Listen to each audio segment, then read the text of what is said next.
I'm running away from the past I left behind.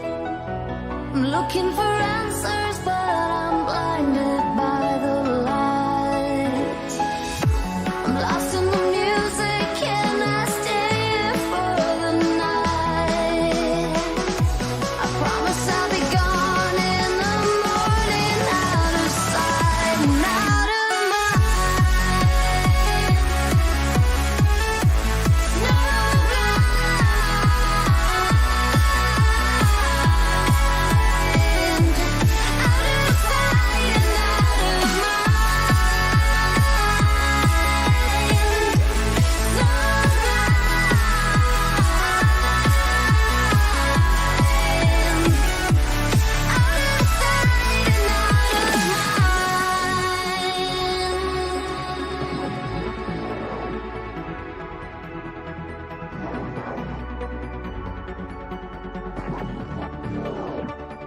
No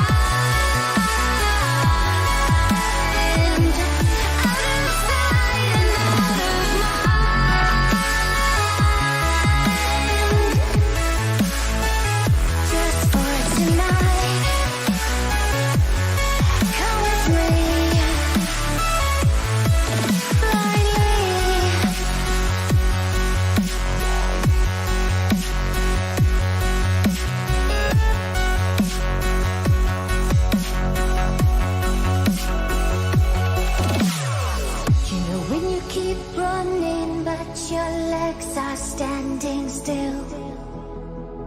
It's like you're stuck in a nightmare, but you keep doing it for the thrill. Well, this is reality, you only live it once, so wake up from your dream.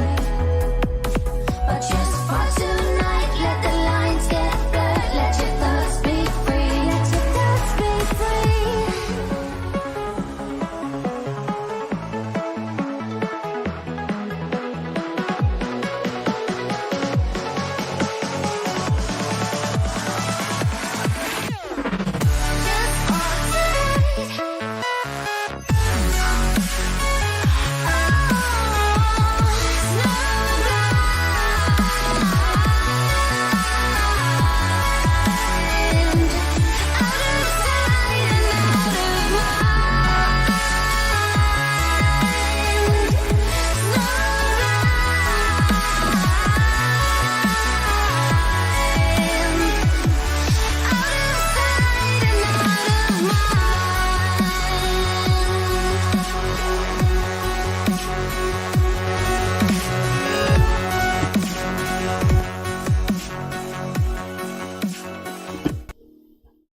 Oh, wrong screen. Brilliant. That's a brilliant start, isn't it? Straight on the wrong screen straight away, Ray. Hello, everybody, and welcome to the latest Elite FPL live stream, the first Saturday night reaction of the season. I've already got a hangman noose over there because I'm about to jump off the roof. Oh, God. Yeah, welcome, everybody, and I'm fully aware there's going to be quite a few new faces probably tuning in due to the fact that we've got a gentleman over there. Gentleman over there, yeah? Yeah? Ray Qureshi, yeah? And yeah, I'm aware that he's going to bring a few new followers along with him. So if you are completely brand new around here, make sure you are hitting the subscribe button and making sure you're hitting the like button. It always helps. Always helps. If you're a big fan of The Office and Extras, you're going to be loving life because I'm a massive fan of that. And you'll be getting so many quotes from that show, you're going to get sick to death of it. For the people that got really annoyed last season when I had a really bad day, I'd normally read a book. So tonight, Ray, I'm going to read Corey Wayne's How to Be a Three... No, we're not going to be doing that tonight, no. Thankfully, I've got Ray Qureshi with me, like I said, and it's going to be a really good show, and I'll tell you why. Because I've actually got someone to talk to. I've actually got someone else to slag people off with. It's going to be brilliant. And yeah, it's been a very interesting 2 days from a FPL perspective, a very interesting couple of days. To be honest, none of it's surprising whatsoever. In fact, if anything, it's gone exactly as we expected, apart from Newcastle didn't score more than 1 goal. They only won by 1-0. Other than that, pretty much everything went the way we expected. Anyhow, we're going to let Ray speak for 2 seconds and let him just say hello to you guys. So, good evening, Ray. Good evening, Steve-O. Good evening, everyone. How are you, man? Well, firstly, the question to you is, because I'm sure there'll be maybe one person, James of Planet FPL, not Planet FPL, FPL Juice's producer, James. Before you quit FPL, Ray, and now all of a sudden you're hosting an FPL, or co-hosting with me on an FPL channel, what's going on? Do you want to explain your actions? The missus and the kids are away for 3 weeks. I thought, I've got nothing to do. And then I spoke to you and you said, hey, do a live show with me. And I said, okay. The end.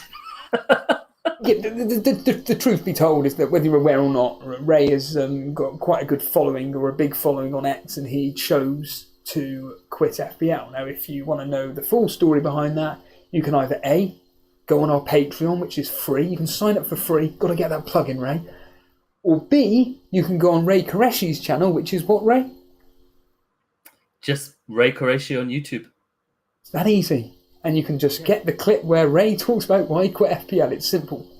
Maybe, Ray, you could leave a link. An hour and a half. That's an hour and a half clip. Yeah, you could even leave a link in the description if you want, Ray. Not in the description, in the chat if you want. But the truth of the matter is that last season, when doing these Saturday night reactions, it was very, very difficult for myself to do the solo streams, and I literally said that I will not be doing this unless I have a co-host with me. Now, Jason is unavailable. He can only do one show at the weekend, that's it. So it was either this or Sunday Surgery. Well, Sunday Surgery is the most important to this channel. So obviously me and Jason are going to be doing that, which is going to be live tomorrow at 8 p.m.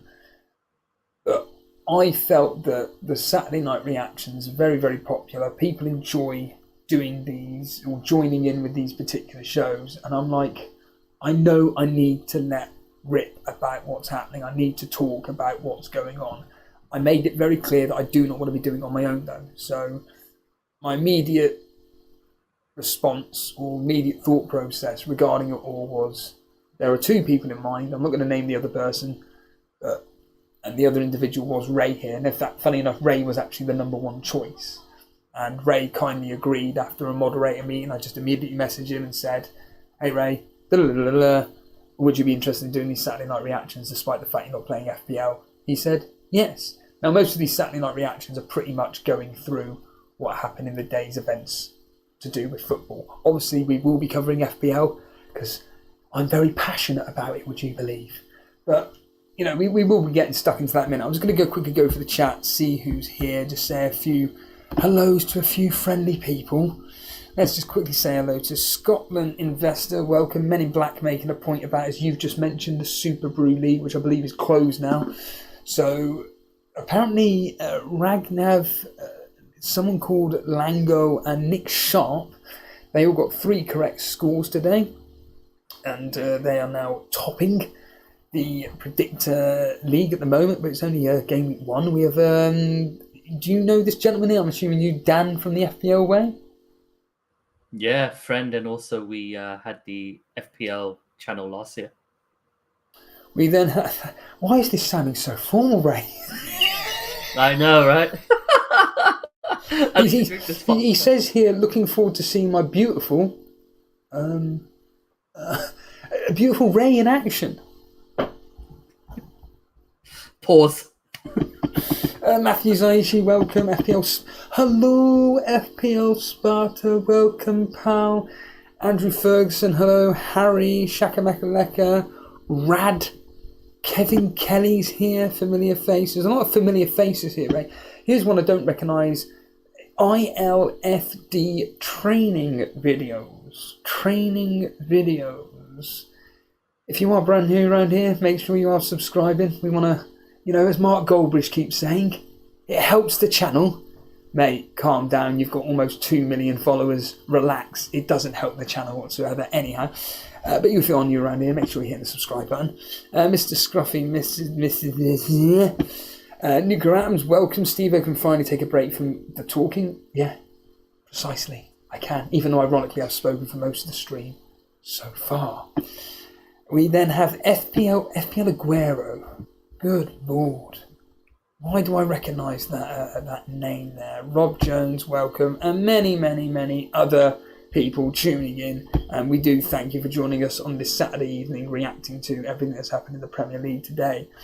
And I'm going to just kick off straight away with what I said earlier, Ray, which pretty much was, I always do this thing when it comes to predicting results, and when I did the predictions on the Patreon, I always say this line, which is, what result would shock me if it was to happen? So, for instance, this week it would be, if, and it's a big if Ipswich got a result against Liverpool, i.e. a draw, would it shock me? Not really.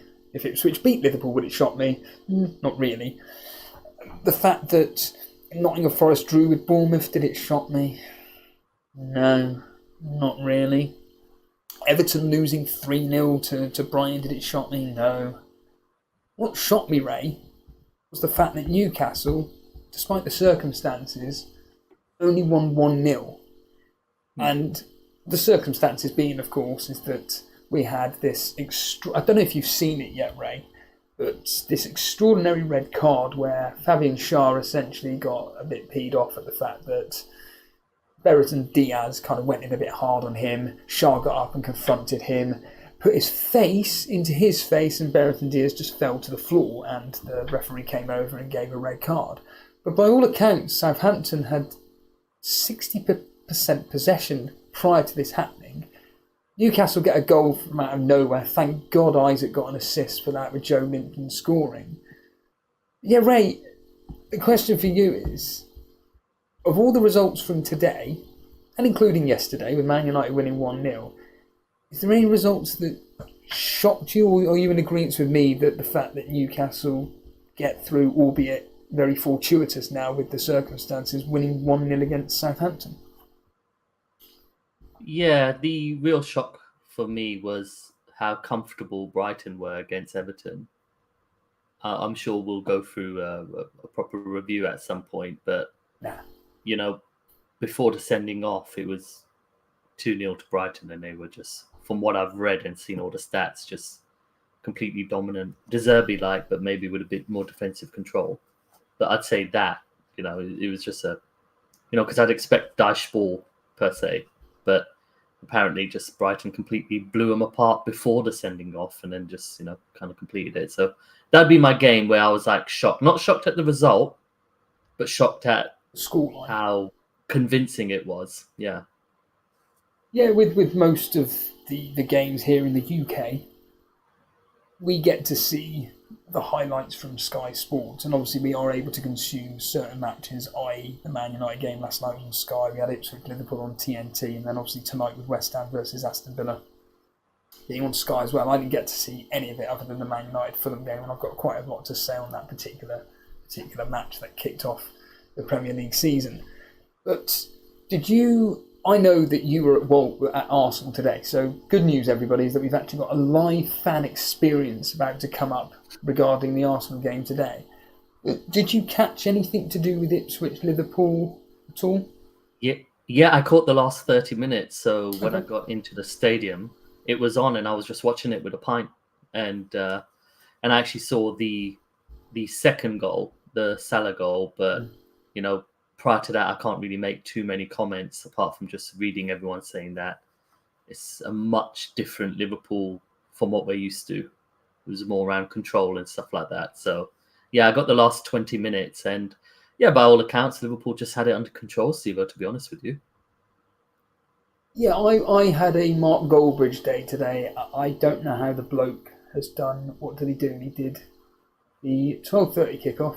He then did the 3 p.m. kickoffs. He then did West Ham versus Aston Villa, and now he's doing the United stand. It is absolutely absurd. I don't quite get how he can do all of this. I understand how he can do it, but just being able to continuously talk for, I couldn't even tell you how many hours of the day that is extraordinary. But I was listening into every single stream. And by all accounts in the Ipswich game, Ipswich were right up for it, as you can imagine. First game of the season at Portman Road. Want to try and prove a point. I believe at the end of the first half, Liverpool had no shots on goal. Ipswich had no shots on target. I think they may have had some off target, but not necessarily on target. And in the second half, it seemed that Ipswich ran out of steam and Liverpool essentially brought on the big guns, and that's what kind of turned the game. Their experience, the quality of player on the pitch, it turned out to be like, yeah, welcome to the Premier League, but without the scoreline suggesting it being an absolute battering. But certainly in the second half, it was, from what I could gather from Mark Goldbridge, it sounded a bit of a schooling, a bit like Ipswich had run out of steam, a bit of tired legs and whatnot. And yeah, they've only got Man City next, Ray. Yeah.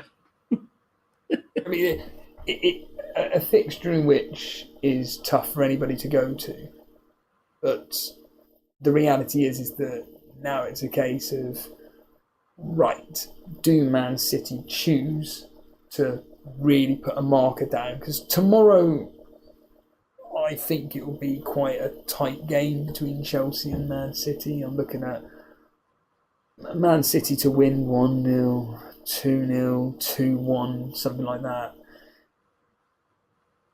Ipswich at home is that classic game where you can just see it now, anywhere between 4 and 6-0. So, something roughly around that marker there. And I think that if Man City really want to put the boot in, so to speak, and to kind of send out a signal to the Premier League, like, we're here and we're not here to be messing about. We're going to completely destroy teams if and when necessary, even though with the quality of their player, they're going to be able to do so anyway. But certainly today, losing 2-0 to Liverpool, how do you think Ipswich players will be feeling after that result because of the performance that they've put in for the first, say, 50 minutes, 55 minutes? Yeah, so when I was kind of following the kind of, just the score on SofaScore, I saw that Liverpool hadn't had a shot. I think they only had one shot in like the first 30 minutes and it was off target. So I think Ipswich approached the game kind of how I thought they would, is, trying to be controlled and, whatever kind of opportunities they may have, then obviously try and functionally throw people offensively. But then the quality just kind of comes through, isn't it? So, I kind of predicted a 2-goal difference. I went, I think, 3-1 or something like that to Liverpool. So I think Ipswich will probably be buoyed from the fact that, look, we're playing one of the top 3 teams in the league, and we gave a good account of ourselves. But I felt like this game, and especially the Man City, is more about putting a good effort and don't get embarrassed, to be honest with you. And then from game week 3 onwards, I think then, they'll start to look at opportunities of where they can actually get points. That's how I feel. Am I right in saying usually it's like we're previewing game week 2 at the moment, but am I right in saying that usually teams that go at it to Man City is probably the best form of defence is attack, as they say? And would you agree that maybe, like Jurgen Klopp used to do with Liverpool, again, I know it's completely different circumstances, but would you almost argue that Ipswich would be better off almost like giving it a go against Man City rather than sitting deep? Because I've noticed that a lot of teams that just sit deep, it just ends up with Man City just playing the ball around in the opposition's half until Kevin De Bruyne pins a ball through to whomever's up front or whatever and goes and scores, and it just continues like that throughout the game, ending up 4 or 5-0. So do you think Ipswich would be, maybe give it a go, just think, no, let's just contain it, do a Burnley and just lose 5-0, but without being too open? It's very difficult to call, right? Yeah, I mean, if we really look historically at the teams that go after Pep since he's been Man City manager, Klopp's had a lot of joy. Yeah. Manchester United, I must say, Ten Hag knows how to play against Man City in regards to functional pressure, but also being organised at the back. And even Madrid not. I was going to say Pochettino with Tottenham. Pochettino with Tottenham as well, but Son just loves playing against Man City, the high line, isn't it? But even Real Madrid, I think they ended up with an average of 32% possession over the 2 games last season as well. They were very much trying to just contain Man City as much as they could and then get a bit fortunate maybe on the counter-attack. Ipswich have nowhere near the quality of player. So I could not see a scenario where they try and go at them and not get absolutely pumped by 4 goals. I think it will be more of 2 blocks of 4 or maybe a 4 and a 5 and just have one man kind of just chase things. But I just can't see anything less than 3 goals from Man City, however Ipswich approach it. And I can't think of a time when a newly promoted team have actually attacked Man City. I don't know if maybe Wolves did when they initially came up on with Nuno, but I just don't recommend it. I mean, we don't do it, Arsenal, because when we've tried it in the past, we get our asses kicked. So I just couldn't see Ipswich doing it.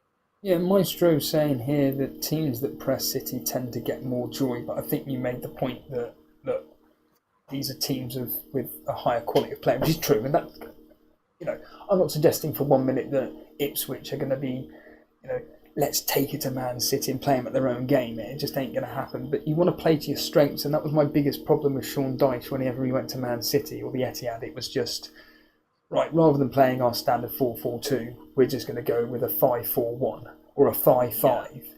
And then literally after 3 or 4 minutes, Kevin De Bruyne has just gone and scored. Right, that's the plan out the window then. Now what? Let's just try and hope that we don't get battered. Ends up being 5-0 every single time. And it was embarrassing, to be honest with you.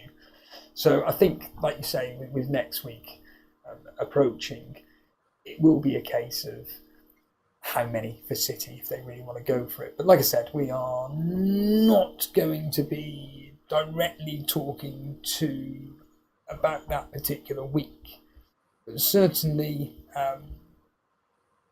with No Weak Foot saying here that Ipswich did look good today, but I don't think they'll get battered. That's an interesting. Yeah, a lot is the approach of Man City because they can batter a team without scoring tons of goals. I remember, I think 2 seasons ago they went to Man United and they won 2-0 or something like that.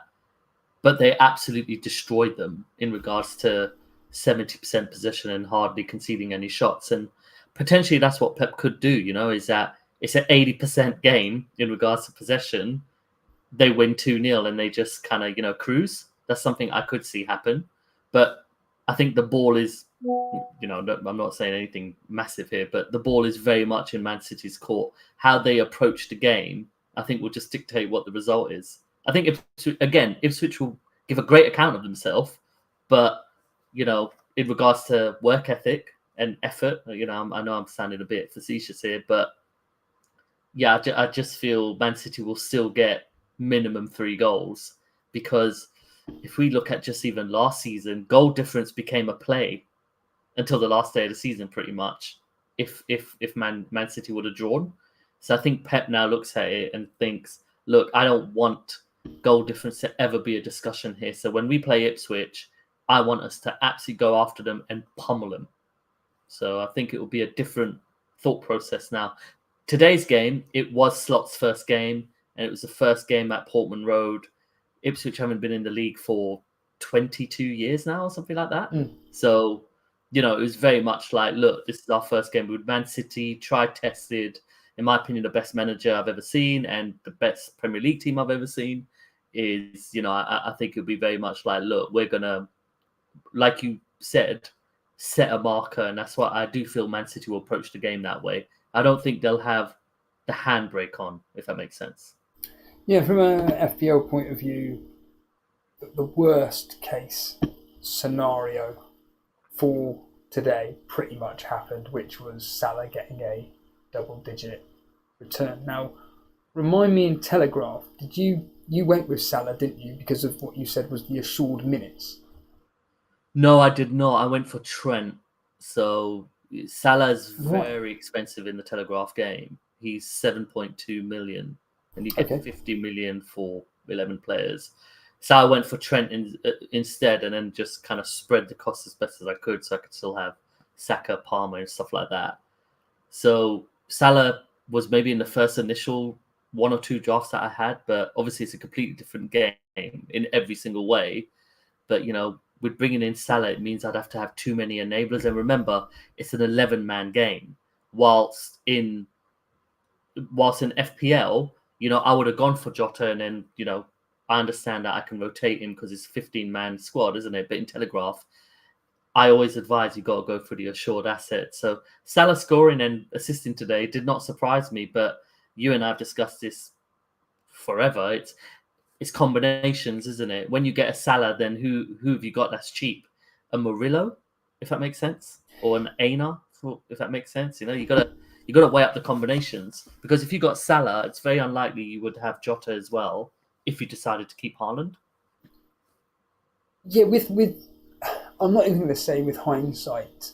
When I posted on X yesterday about looking at my rivals' teams, I messaged Jason and I said to him, there is one thing that stands out from all my rivals' teams. And it's a man called Trent Alexander-Arnold. Most people had a decision to make. Do we go Haaland? Do we go Salah? Do we go both? Do we go neither? Which would be suicide. But you would have that choice to make. I went Haaland. Some people went Salah. Some people went both.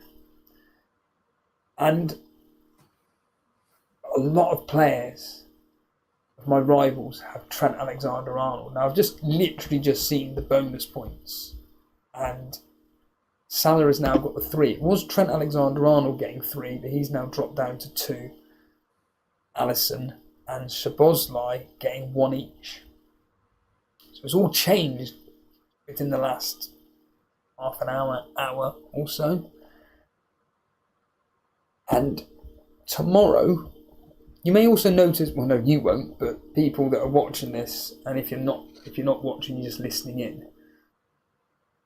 I didn't go with Haaland captain in the end, Ray. I went with the popular pick of Isaac, mainly because of pretty much what Mark Southern said on Black Box, which was words to the effect of, we're expecting Newcastle to score quite highly against Southampton. Captaining a player against another top 6 team, it's a fine idea, but it's not a great idea, especially when you've got other assets that have got an easier fixture. And Newcastle at home to Southampton is, you would argue, a better fixture than Man City away at Chelsea. Definitely. I thought I've been wanting to captain. I've been saying that I'm going to be captain Haaland, and I'm just like this. Steve-O, just go with the safety option to start with, because if Isaac was to absolutely go apeshit, I'm then going to be thinking, oh dear, Haaland is going to have to at least match what Isaac does. So I always look at it realistically with players, and if I'm predicting a 4-0 win or 4-1, no, I think it was 4-0 I predicted on Super Brew for Newcastle. What am I expecting from Isaac? Realistically, 2 goals. 2 goals realistically. In the Chelsea versus Man City match, I think I've got it as 2-0 or 2-1 to Man City. Oh yeah, a Haaland can get 2 goals. But with a lot of, let's not beat about the bush, with a lot of content creators that are very, very good at this game, or Captain Isaac. Now, I didn't copy them. You've got to think logically and listen logically with your brain. And I just thought, you know what? I don't want to potentially start on the back foot here. To hell with it. I'm just going to captain Isaac. But coming out of the looking at what the rivals had done, and with a lot of people with Trent Alexander-Arnold, that was the one player where I'm thinking, Steve-O, have you missed something here? Have you actually, you've got a player in the quality of Trent Alexander-Arnold, lots of your rivals own him, you don't. What do they know that you don't? Comes to today, yeah, he gets a clean sheet. He apparently, by all accounts, he was getting quite direct in the game today, getting quite involved. It's 2 bonus points. And I'm thinking, especially the players that have gone with Trent over Vardiol, I'm now praying that Vardiol gets me at least a minimum of a clean sheet. So it kind of like, it's just like, well, at least I've only missed out on 2 points. Salah, I take it as a hit, whatever. It was my choice. I had a choice of either going Haaland, Salah, Jota, and Smith Rowe, or Haaland, Salah, and Gordon, with Smith Rowe, and all these combinations. And really, I just thought, no, just spread the money a bit. With hindsight now, do I wish I went with Salah instead of Haaland? Well, yeah, hindsight's a great thing. We don't know what's going to happen tomorrow. And then when it comes to next week, as we just discussed with Man City up against Ipswich, for all we know, Haaland could get 4 goals in the first half. We don't know, but he could do. And I'm trying my hardest with this game week 1 so far to be just trying to be easy, because to be honest, like I said at the start, a lot of the results and a lot of the players that did well today kind of predicted anyway. We kind of got it right anyway, and I went down the route of the players that I chose. Others have gone down the route of the players that they've chosen. It's so far backfired. If, however, on Monday evening, Son decides to turn up and actually have a bit of fun with Leicester and ends up getting maybe 2 goals, at this point everything's calm. But it's like James from Planet FPL would actually say, wait until the game week is over before you can reach so you can evaluate everything, essentially. Until that Leicester game's over with, we don't know how disastrous not going how disastrous it will have been not going without Salah. Yeah, so it's I don't have skin in the game now with FPL, so obviously I look at it from a completely different angle where I can probably be more helpful now that I'm not playing the game. And someone asked me, some family members, is who would you captain? And then one kind of straight away interrupted and say, oh, where would you put Haaland? I put Haaland at 5th that I'd captain. My first choice would have been Isak, and then Salah, and then Saka, and then Son, and then Haaland. Because, you play the fixture, in my opinion, away to Chelsea, first game of the season. We don't know what Maresca's going to be like. Man City don't have their most important player in Rodri, and because he is their most important player. And, we don't know what we're going to get. And it's away from home. Not that it matters normally with Haaland. He's one of the most devastating finishers we've ever seen in the Premier League, especially for a team that basically just feed him all the time. But I looked around and thought, I said, play percentages. And they're like, okay, well, if you could pick any player and I'd make a draft based on that player, who would you go for? I said Salah away to Ipswich because, Ipswich are still a poor team, whatever you say. And Salah is still the key increment, in my opinion, of FPL points. And then I'd say Saka because Saka is so close to being that elite premium level now that I think he's just a captaincy choice going forward for people. I think Saka can be an option now with the likes of Salah and Haaland this season. He's only going to get better if he's fit. And Son, away to Leicester. Leicester, I feel like aren't a defensive team. They'll probably be quite aggressive offensively. That I think Son will have a field day, in my opinion.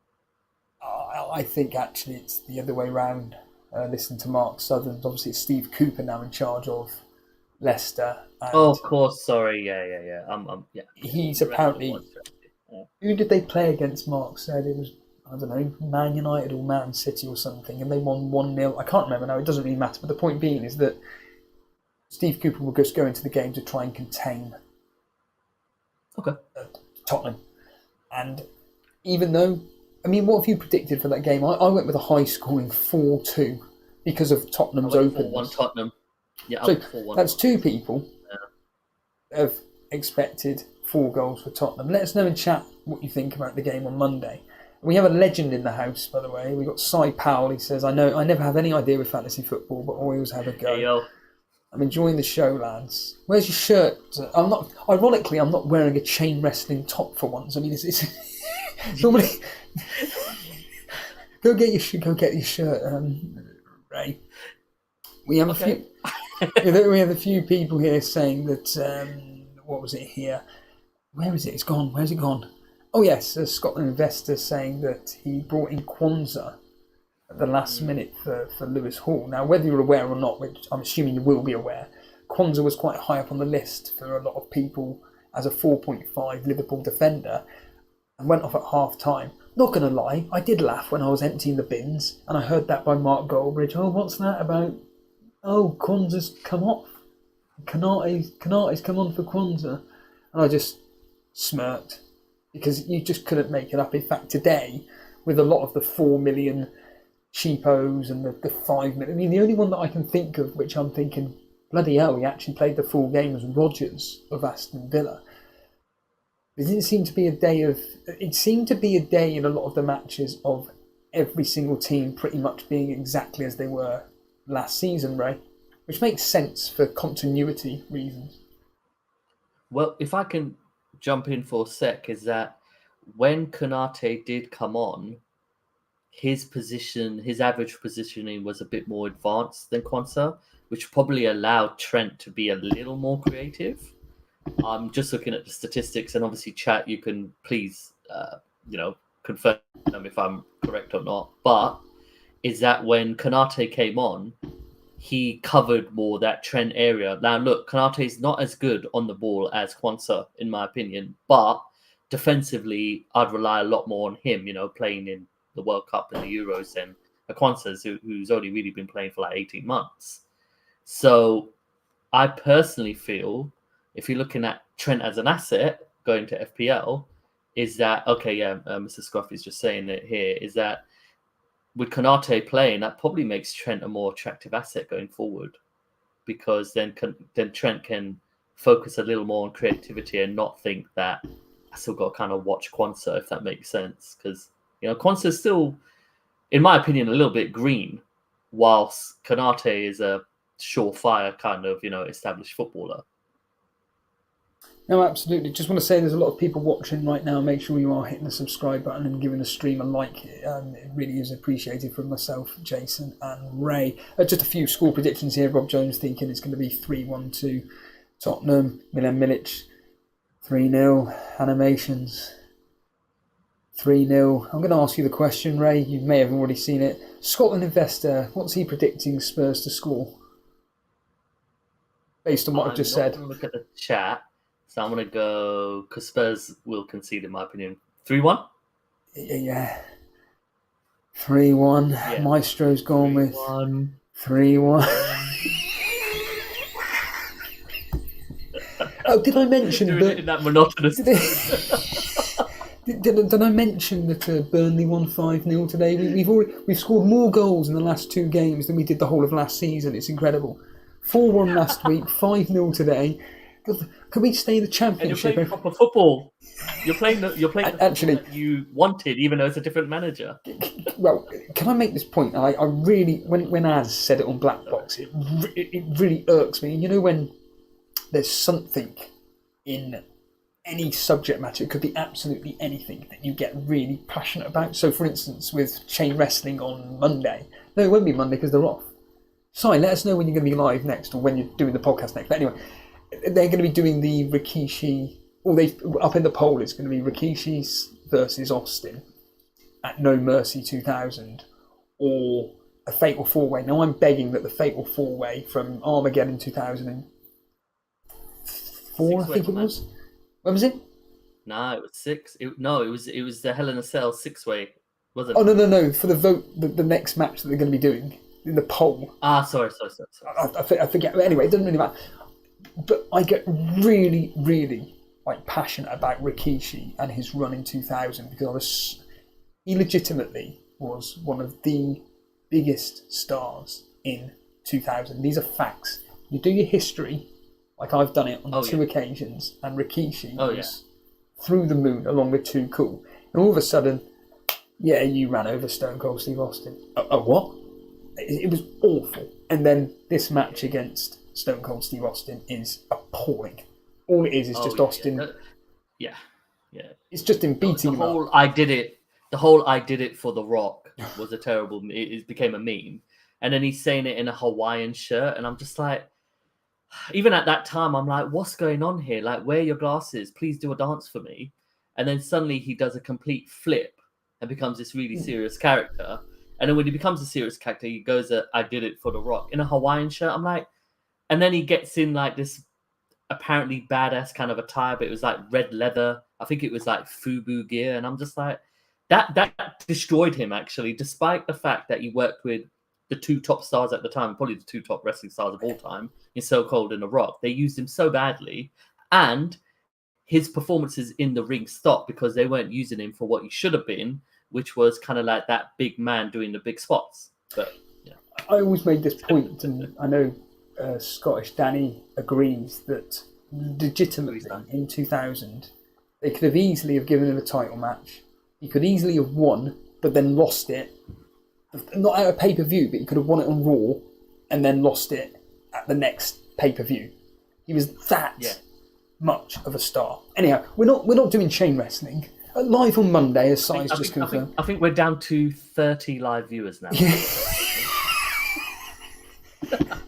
But in all seriousness, I can't even remember, why did we even bring that up? There was a genuine reason why. We went with the Tottenham predictions, and then you put in the Burnley thing. And then yes, of course. It went to chain wrestling. Yeah, that's right. You get really passionate about certain subject matters, and that's my passionate one is the year 2000, 2001, but specifically 2000 WWE. Well, when it comes to Burnley last season in the Premier League, everybody says, yeah, but Company's way of football wasn't working in the Premier League. It's like, no, that had nothing to do with it. I mean, it was a big problem, clearly, because we weren't getting the results. But why weren't we getting results? Because our team was completely different to the one that won us the championship. You take that Man City team from last season and literally replace every single one of them with the B team or the C team. They ain't going to win the championship or the Premier League the following year. It's the same with Arsenal. You replace the Arsenal first team, Ray, with the second team. Guess what, Ray? You ain't going to come second. So when Burnley and Vincent Kompany did that with us, all this twaddle about, but all this ticky-tacky football, no, it was a bit of a problem. If you're going to get rid of all the players that won the championship for us and barely play them, what do you expect is going to happen? It just irks me.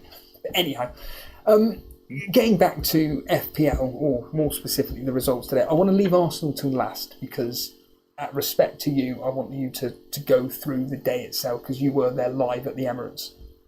So we've kind of already covered Everton versus Brighton, but the interesting one here from an FPL perspective is this left back that came out from nowhere.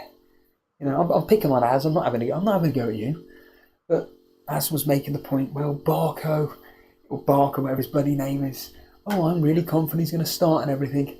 Now he's on the bench, Ray. Yeah, I know. And they get a clean sheet as well.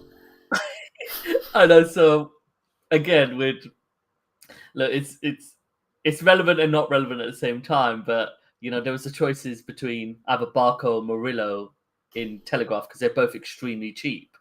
And some people went Barker, and I said, remember, guys, this is Telegraph, yeah? You only have 40 transfers a season, yeah?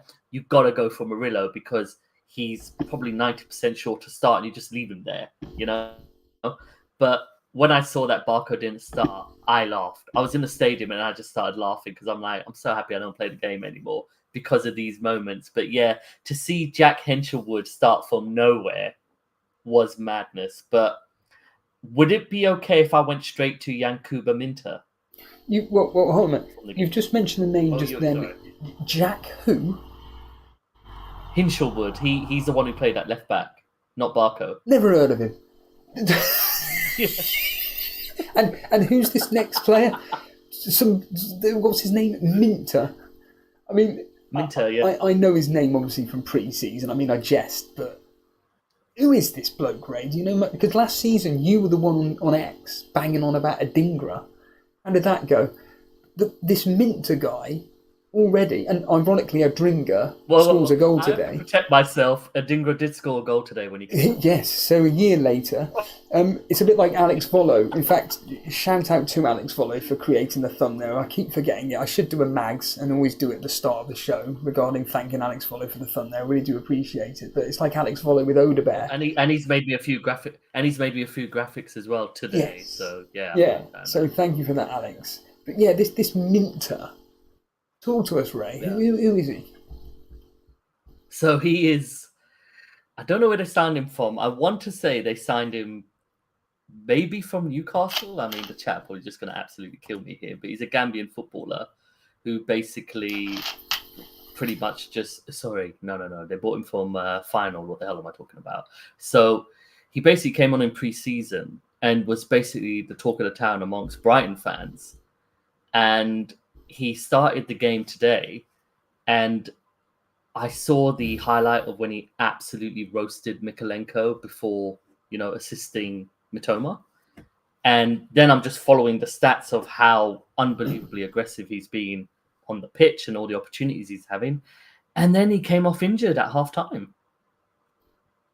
Literally, as Maestro has wrote there, he went off with concussion. Unreal. So he won't play the next game. If we're looking at it, 10 days, isn't it? It is a week. Yeah, it's 10 days, I believe. So, but then, last year's darling, as you rightly said, that what I said about Dingra is he comes on and again, just no change, it seems. He came on and he scored a goal. So that's the problem with going with Brighton players, minus maybe Lewis Dunk, is none of them are, and Mitoma, none of the others are assured. They could make rotations every single week because I believe they have a very good Premier League squad. Because, their bench is just absolutely stacked with players that you could easily see in their first team. Yeah, it's a problem for any fantasy football player that, funny enough, with you playing Telegraph, you want to go with the absolute nailed no matter what. And you can apply the same thing with FPL, but the difference with FPL is that you've got unlimited transfers essentially, whereas in Telegraph you only have 40, or in Sky 50, whatever. You have a limited amount. So you've got to treat those transfers as quite literally precious pieces of gold, and you don't want to get rid of a transfer because I'm gonna take a punt on Barco because he's cheap. And then, he doesn't start, I'm going to have to waste a transfer to bring him in. I mean, we've got Mr. Scruffy saying about Kwanzaa, and yes, Liverpool played better in the match because of how Ipswich were playing. Slot will use Kwanzaa a lot in the season, playing from out of the back. That may give some hope to Kwanzaa fans. And like I said, I did find that today seemed like, it sounds ridiculous, but like serious friendlies. There's clearly different now. Yeah. Yeah, it's almost like the managers were testing out certain positions and certain players in game week 1. Get through the match, see how particular individuals perform. Like, by all accounts, Jota performed very well today. It seemed like, again, based on what I heard from Mark Goldbridge, that it was Diaz that was very, very frustrating. So there's a small possibility, Ray, that if Gakpo perform well in the second half, could be next week that it's Gakpo, Jota and Salah. We know Salah's going to start. Exactly. Yeah, exactly. So exactly, it's going to be down to Slot whether or not he's deciding, look, I kind of tested Diaz, Jota and Salah versus Ipswich. Jota scored a goal and he was in the right positions, but certain individuals, Diaz, weren't getting it to him. So, I mean, there was a point apparently where Diaz played it to Jota and he missed an absolute sitter, ironically. But Jason here, I'm assuming, saying a massive thank you to all who commented on our last video. Your comments really helped us in the algorithm and it really helps. So please hit the like button, subscribe to our channel, and big up Ray Qureshi. And yeah, absolutely, yeah, I don't want to keep going over and over and over it, but we are trying to grow this channel. It would be nice to actually grow it from an organic point of view, rather than seeing the numbers go, oh, you've got 1 subscriber today, and then it's just 1 subscriber for about a week. It's just pretty grim, to be honest with you, the amount of work me and Jason do. But anyway, that's beside the point. But yeah, what I was going to say though, Ray, is that Scotland Investor saying Brighton always seem to do well year on year despite losing players and managers every single window. And this is exactly the point you were getting at. When Incredible you've got a squad of players, Yeah. like you just said, that could play every single week. You know, you're kind of in an area where it's like when a manager just comes in and goes, well, I'll just add a couple of players, but really we've got a good enough squad to just continue as per normal. A bit like with Arsenal, really, how big their squad is. Yeah, fully concur. And, the thing about Liverpool and even Manchester United, which, at some point we absolutely need to cover that game because we both watched it. So there'll be a lot we can say. But it's, you almost have to write down on a piece of paper, okay, these are the players which I am certain are going to start pretty much every single game. And then almost work around those sure starters in air quotes, and then see if you can add a couple of gambles here and there. When I saw a lot of teams have Quansah and Jota, I was kind of like, okay, well now you're taking 2 gambles now. Even though it's FPL, you got 15 men, you got 15 assets. Is that you are taking a massive gamble here because now there are 2 players that you're playing with in regards to, assurance of starts from the same team as well.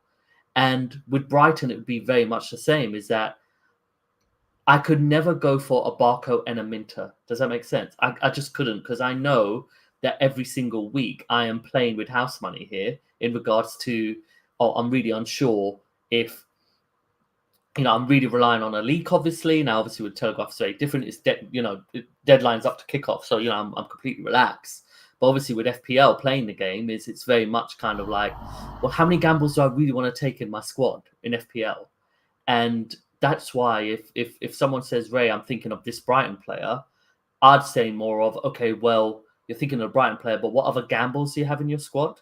Like, can you compensate if a Barco does not play? And if it's like, yes, I've got Robinson, for example, in defense, I've got Murillo, I was quoting with you earlier, like the cheap enabling kind of players, or Quansah. And I'm like, all right, brilliant, go for him. And obviously he's cheap. But if you're going to go, I'm going to go for Minter and I have a Barco, or I'm going to go for Quansah and I have a Welbeck, or Pedro, for example. Pedro is a great example.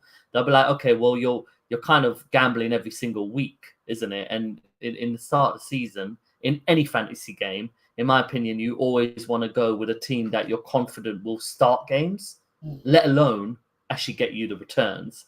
And a bit like the captaincy that you were saying earlier is, it's okay to follow the crowd if you are unsure who to captain. Yeah, it's funny enough you mentioned about players with Brighton. Surprise, surprise. Matoma, back from the dead. Scholes. You just think, is this just last season all over again? The likes of Salah, Saka, Matoma. Who else scored today? It was a popular... Who? Adingra, yeah. It's just... Bang that drum, mate. I'm already at the thing, like, with my wrist, just, why me? Just want to shout out Yelena. She must have been slagging your boyfriend off.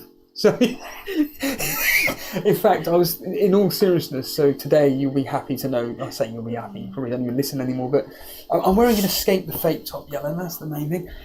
I recall a Total Stevo podcast today about women, so, But what I was going to say, there was a reason, so I was generally thinking of Yelena today because whether you're aware or not, she did like some kind of challenge on her channel regarding eating McNuggets, 50,000 McNuggets in about 25 minutes. And today I was just sat there after I'd eaten a double quarter pounder, and I then eat the chicken nugget share box with the other piece of chicken. I just sat there like, how can Yelena, and I quote, yeah, and I quote, she says, oh yeah, I can happily eat 40 or 50 of these.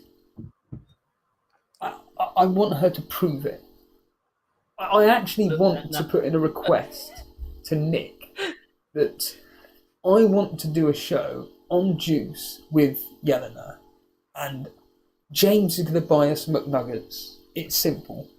And I just want to observe Yelena eating nuggets, and if she only gets to 10, I'm going to do a Peter Griffin. Well, what people call Peter Griffin. Hey, you're a phony. You know, because it's just anyway. I thought I'd just say that because every time I see McNuggets, I just instantly think of Yelena now. Think about that. And Yelena's brilliant as well. She's awesome. So Yeah. I don't. Well, I don't think she can, but bless her. well, according. But Hold on a minute. This is got to go, lads. This is from Si. Got to go. I'll check out this race. Don't bother checking out, Si.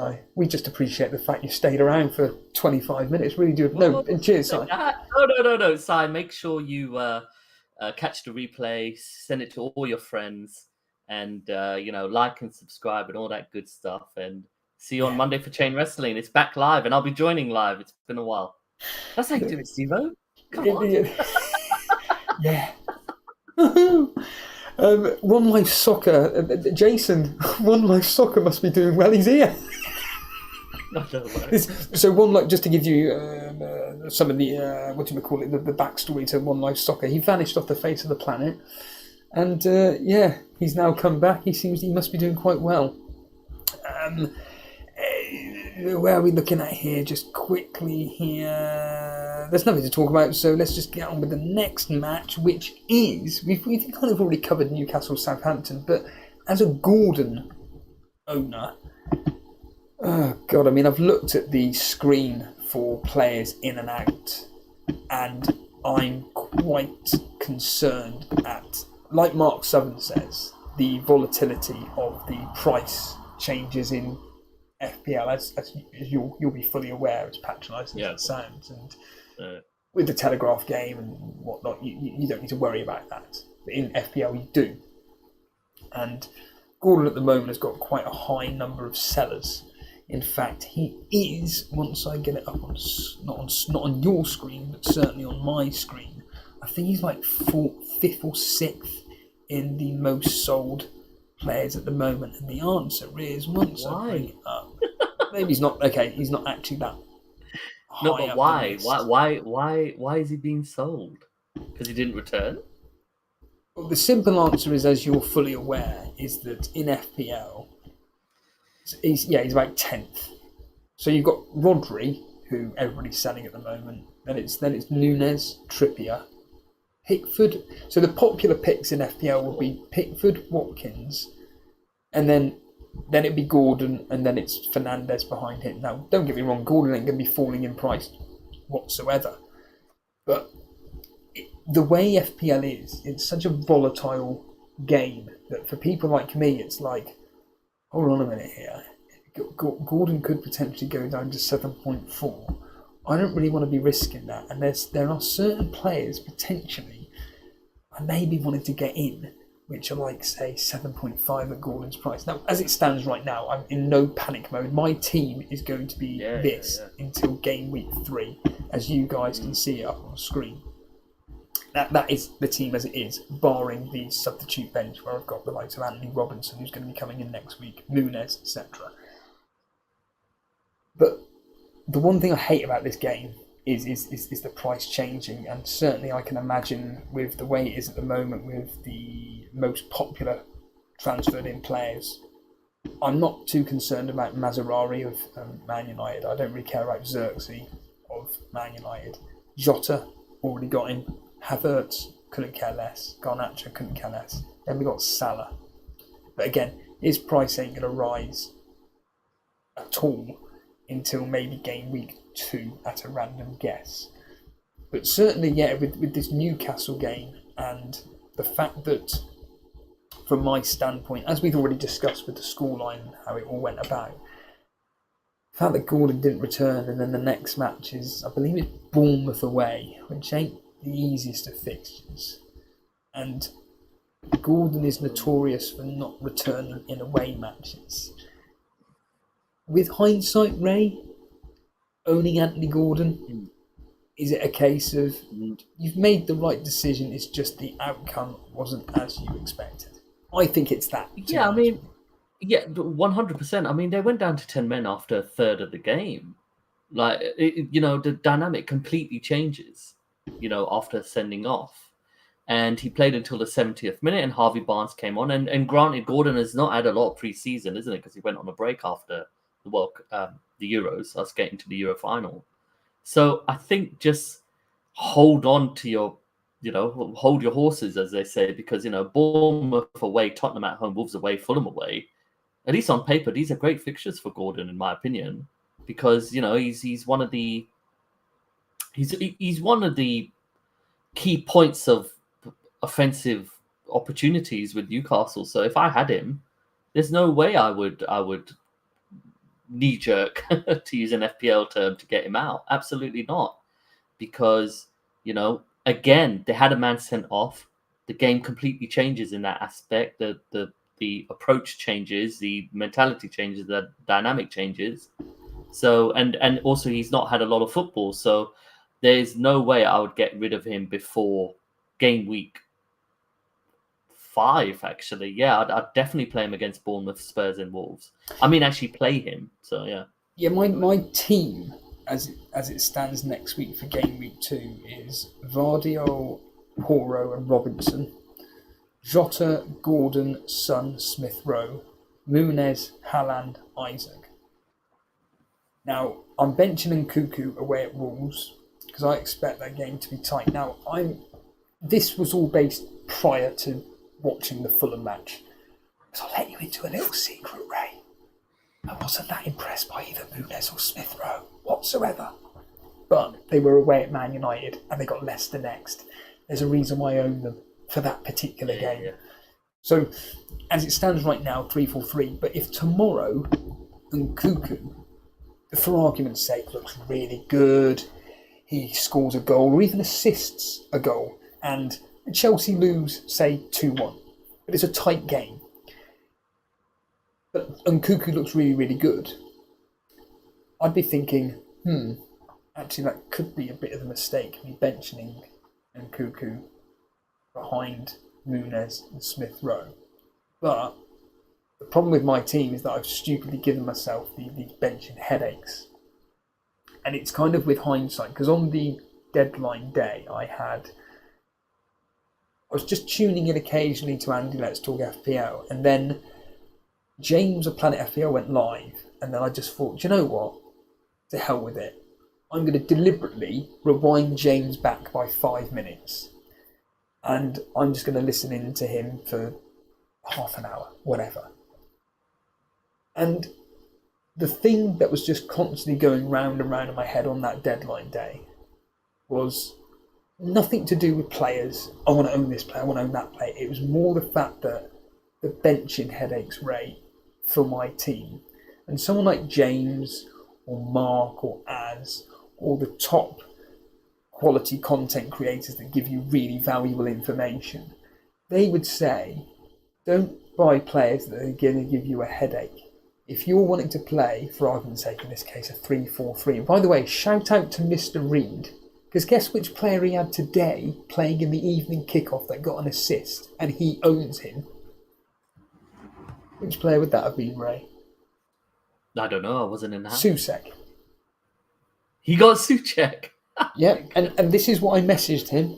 This is the God's honest truth. So he messaged me his team the other day, and his team was as follows. Poro, so he had Martinez, Poro, Vardiol, Saliba, Byrne, Gordon, Palmer, Souček, Haaland, Isaac, Watkins, and then on the bench, Wan-Bissaka, Yarmouk of Southampton, never heard of him, and then Sangera of Bournemouth. And I asked him about Souček, and he said, well, he's 4.5 in the game. And I just replied with, oh, that's actually really cheap. And I'm thinking, how did nobody mention Souček as a 4.5 midfielder in FPL? They all mention Harry Winks. They all mention this Lepongu of Ipswich. Not one mention of Souček for 4.5. Now, if I'd have known this prior to deadline... He's 5. He's 5. He's 5, is he? Yeah, he's not 4.5. I've just checked. Oh, Mr. Reed's lied to me, has he? Okay, fair enough. Yeah. Oh, we're going to have words, Mr. Reed. Yeah, because of easy you don't say his first name. Well, Anyhow, the point being though is that there wasn't many options for me regarding that 4.5 midfielder that I liked. At 5 million, Rodgers, as a lot of people are saying, if he goes off, he could potentially rise up in price, but he didn't. He played the 90 minutes or the 97 minutes for Aston Villa, which was a surprise. But thankfully, didn't get any attack returns. He would be a player that I probably wouldn't even play at all, particularly with their fixtures. I mean, West Ham away, I wasn't going to play him. Well, I wouldn't. I mean, ironically, I would have played him ahead of Muniz, but the next game against Arsenal, you can forget it. I wouldn't be playing him.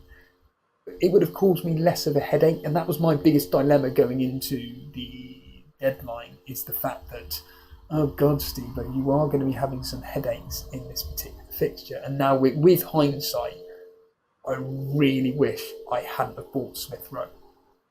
I really wish. I know we're going to come on to the Man United game in a minute, but he does look, don't get me wrong, he looks like an absolute top quality player. With some of the movement, with some of the passing that he did. Don't get me wrong, he gave away the ball a lot. And I'm not surprised that Silva, whatever his bloody name is, subbed him early. But I was quite impressed by his quality of play. You could tell it was like, how can I put it in simple terms? It was like somebody had just decided to retire from professional football, from like a League Two or a National League team, and has decided, you know what, I still want to play football, but at a really, really low level, like a Division 1 Southern League Sutton team or something like that. Hey, and this particular individual, yeah, exactly, this particular individual stands out really, really well because, bloody hell, he is a professional footballer. And that's how I felt with Smith Rowe. Some of the touches he was doing, it was almost like, bloody hell, that's brilliant. But to be honest with you, Ray, with hindsight, I wish I never got him. I wish now I went with really? Yeah, I wish I went with a 4.5. But again, he was at Man United. It was at Old Trafford. Their game plan was try and hit Man United on the break. And it nearly worked to get a 0-0 draw. It really did nearly work. But again, we'll come on to that match in a minute. But yeah, I just kind of think now I've missed the boat. But overall, still, Ray, pretty happy with my team because it goes back to what we just said about nailed on starters. All my players are guaranteed to start for their teams, which is a good thing. I've not got any headaches, and yeah, I have no idea where I was going with that, so I'll just quickly go into the chat and crack on with this. And Rob Jones making the point here: Fulham's fixtures do get better. Exactly. They get really, really good. How on earth did Bruno not haul last night? We'll get onto that in a minute. Cole making the point he didn't buy Smith Rowe just for Gameweek 1. That's very, very true. Kieran's here, FPL Discomfort, saying, is there a sexier duo? Yes, but name them. Yeah, no, there is. Name the sexier duo. Come on. No, wait. No. We tick off multiple different worlds, if you know. Cormac is saying here, and the Son is going to haul Steve-O. He loves Leicester. I've got some news for you, Cormac. He doesn't. I did the history for Patreon. Free. Sign up for free. And the history ain't great for Son. I think it's only been... He got a hat-trick off the bench in one game, which is a good thing, but that was at Tottenham. That was mad. Yeah. And then there was another match he got a goal and assist, but in the other 4 matches, he's done absolutely nothing. I'll tell you who probably will do well, Cormac, Solanke. The striker. Come on. Yeah, the strikers always seem to do well against Leicester. And with Solanke going to be starting against Leicester, I'm expecting him to be scoring quite well. Moving on to the other fixtures today, because we do want to get to Arsenal eventually. Nottingham Forest. I mean, we can skirt over this. Through that one. Nottingham Forest won, Bournemouth won. Apparently, it was a very, very late goal for Bournemouth. Yeah. Chris Wood, surprise, scoring. It was a toss-up for me between him and Muniz, but I just went with Muniz because of the quality of striker that he is, especially the way he's been playing for Fulham. But anyway, Wood scoring for Semenyo for Bournemouth. Any talking points from this game other than Danilo, unfortunately, breaking his leg or his ankle in that match? Yeah, I mean, it was a horrible landing, and he basically snapped his leg. So I think that's pretty much his season over in regards to the surgery and the recovery. So obviously, hoping it all goes well there. But in regards to the game, not really too much that I've read on of anything of real excitement, actually. It seemed like a pretty even game. And yeah, Chris Wood scored. Not surprised at all there. And but Semenyo got the late goal. But one of the interesting things is that with the predicted lineups, I saw a lot that Kluivert would start. Now, I know it's going out there a bit, but Justin Kluivert, I was deemed to be the penalty taker once Solanke got sold and did actually score a penalty during pre-season. So he didn't actually start the game. Now, I know Bournemouth aren't a team that people are going to go for in any format that you look at, but at 5.5, I thought maybe he could be a cheeky punt from an FPL aspect, but probably nowhere to go. The thing about Chris Wood is Onye will eventually get time because overall I think he's a better striker, but he's had a lot of fitness issues. So if you got Wood, it's very much like have him for these 3 or 4 fixtures and then pretty much have an eye out to eventually get him out. That's one thing I feel. What are your thoughts? Yeah, I think if you've got Chris Wood, you're going to be very, very happy. You've bought him for the opening first 3 fixtures. I think once we get to the international bloody break, Nuno will be potentially looking at bringing back Onye, but to be honest with you, it's going to take a longer time than what people expect. And I think, it will be in one of those matches where Nuno will be thinking, I think we're going to need someone of Onye's ability and strength to be able, rather than Chris Wood, for argument's sake. I don't think that Chris Wood just 100% his place for the sake of it. I think if Chris Wood continues doing what he's been doing underneath Nuno's not just going to go, well, we're just going to stop playing it. He didn't do that with Raul Jimenez. I don't know if Jimenez had any competition, but moving on to tonight's game, which was West Ham versus Aston Villa. I had it down as 1-1. I thought they were just going to cancel each other out. The one talking point from this game, Ray, seems to be a dubious penalty that really shouldn't have been given. You're going to have to advise me of this, Sivo, because I got back for the last 15 minutes of the match. So I believe it was Matty Cash on Susek. I believe, again, I'm only going on what Mark Goldbridge said, I believe that Matty Cash won the ball.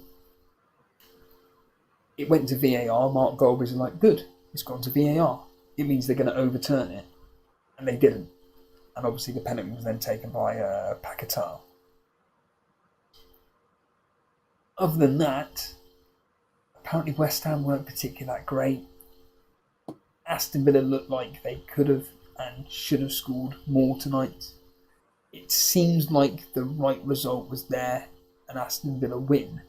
And again, I think the big talking points coming out of it was the fact that Watkins actually started. A lot of people are like, I don't know about Watkins. I think Rodgers is probably going to be starting ahead of him. Nope, Watkins started. Maatsen didn't start today.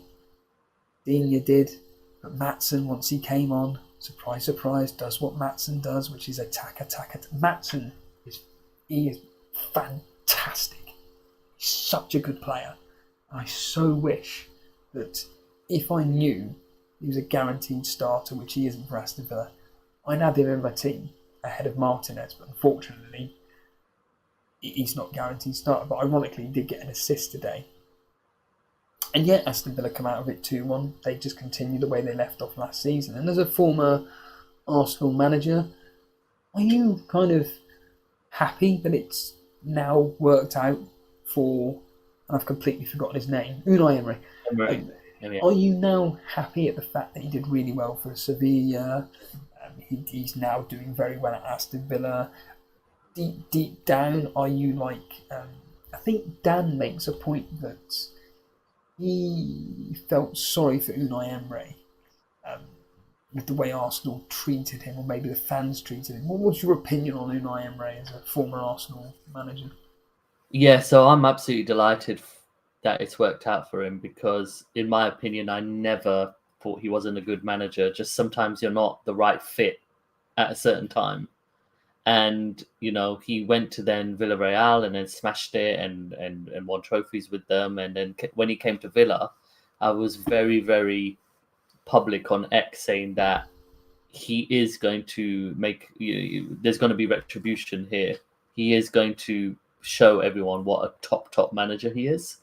And he's done that. And I'm very happy for him because one thing I've always liked about Emery is that even when it wasn't working out with Arsenal, it didn't help the fact that he never really improved his English either, was that he never really pointed fingers at fans or anything like that. And even when he knocked us out of the Europa League with Villarreal, he carried himself with such class.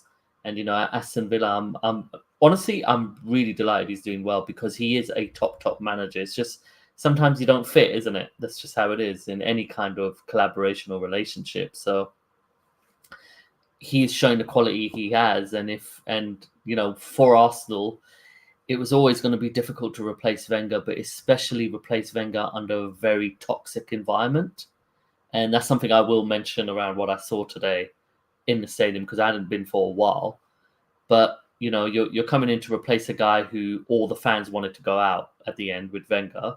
Very toxic environment, toxic board. He didn't have it there for him. But at Aston Villa, he's basically been given the resources to make a push for success. And that's exactly what he's doing now. So, yeah, delighted for him. And he's building a really good team. And they play awesome football. I love watching Aston Villa play.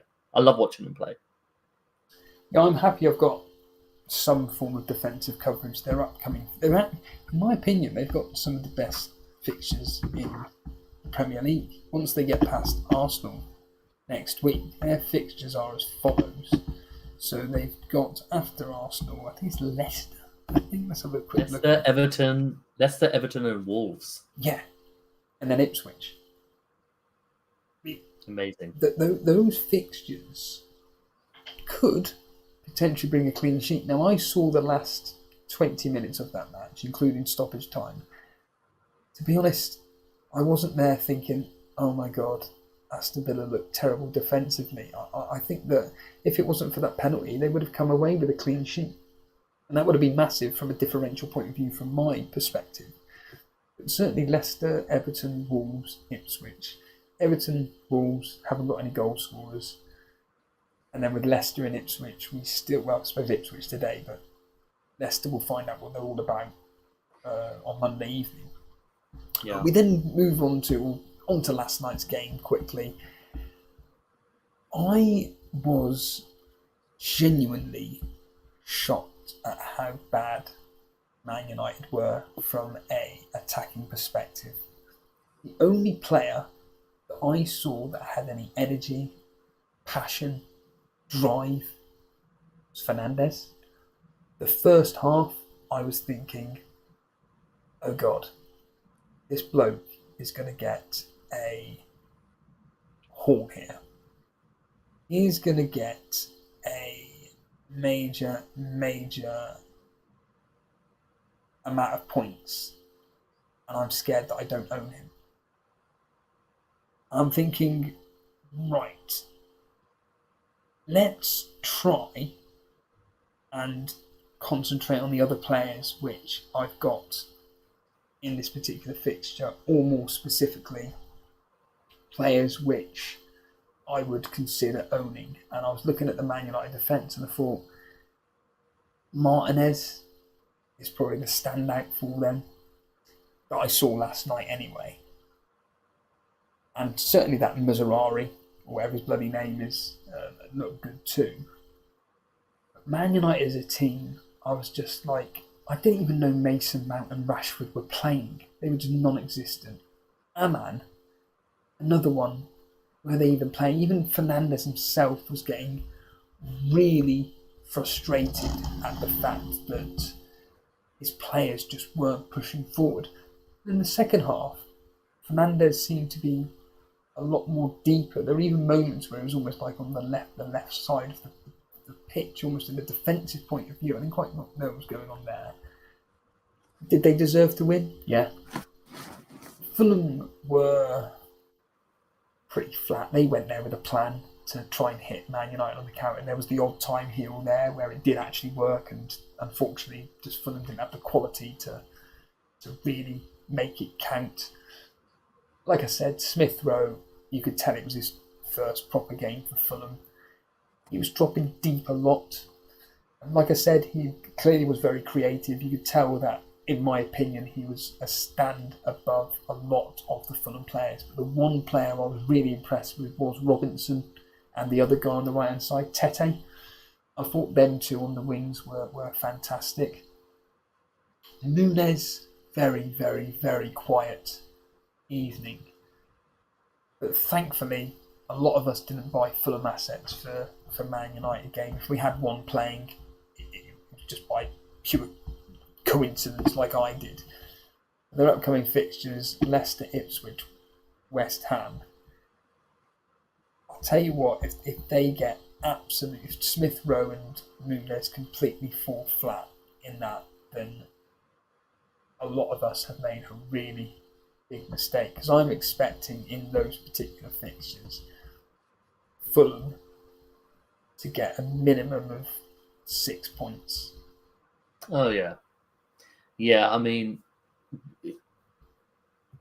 if I could actually go to the Man United performance, so per usual, we're still trying to work out what kind of style that they're trying to play. It's been pretty much 4 years now. But the game really changed on the hour when they brought on Garnacho and Xerxes. And guess what? You suddenly have proper attackers that have been brought on.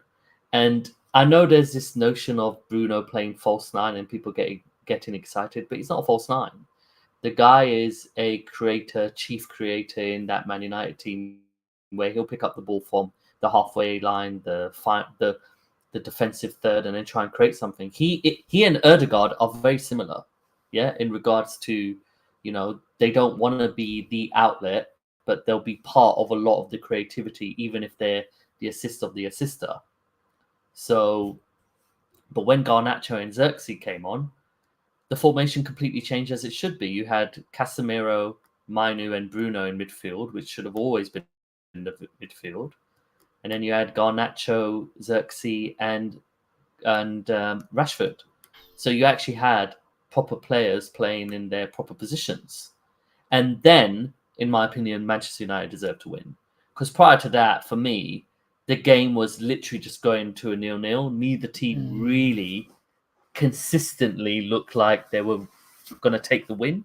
But the moment they had the energy of Garnacho and the intelligence of Xerxes to drop deep, to pick up the ball, because he is more of that false nine, Sivo, rather than Bruno. He likes to drop deep. When he did that, then Rashford was definitely getting in much more threatening positions and didn't have to hold as much width. And Garnacho is, look, when he's on the ball, he is just dynamite, isn't he? He can do anything. He is not shy of taking on players, which is something that you rarely see now. Everyone's a bit safe and functional now, but yeah, where was I going with that? More of the fact that, you're right, players like Xerxes, players like Garnacho, again, and I know I'm kind of just copying and pasting now, but Manchester United have so many players now that you can see starting, that if you want to pick assets, apart from, funnily enough, you said Lisandro Martinez, I completely agree, he played every single game. Apart from him, Bruno, Onana, maybe Mazraoui, you can see rotations happening all over the place, isn't it? On viable FPL, on viable fantasy assets, isn't it? Like, I would never advocate going for Rashford, because I don't even think he should be in the first team, in my opinion. But close friend of mine and Jason's, and friend of the show, Cy Bellamy, he captained Rashford. Wow. Yeah. Thank you, Dan. Thank you, everybody, for joining us. It is quite late, but do appreciate everybody joining us. What was it here? Colm was a Fulham fan, just saying that I went without Munez, but when he scores, he'll be coming straight into my team. He's a prime example of a confident player.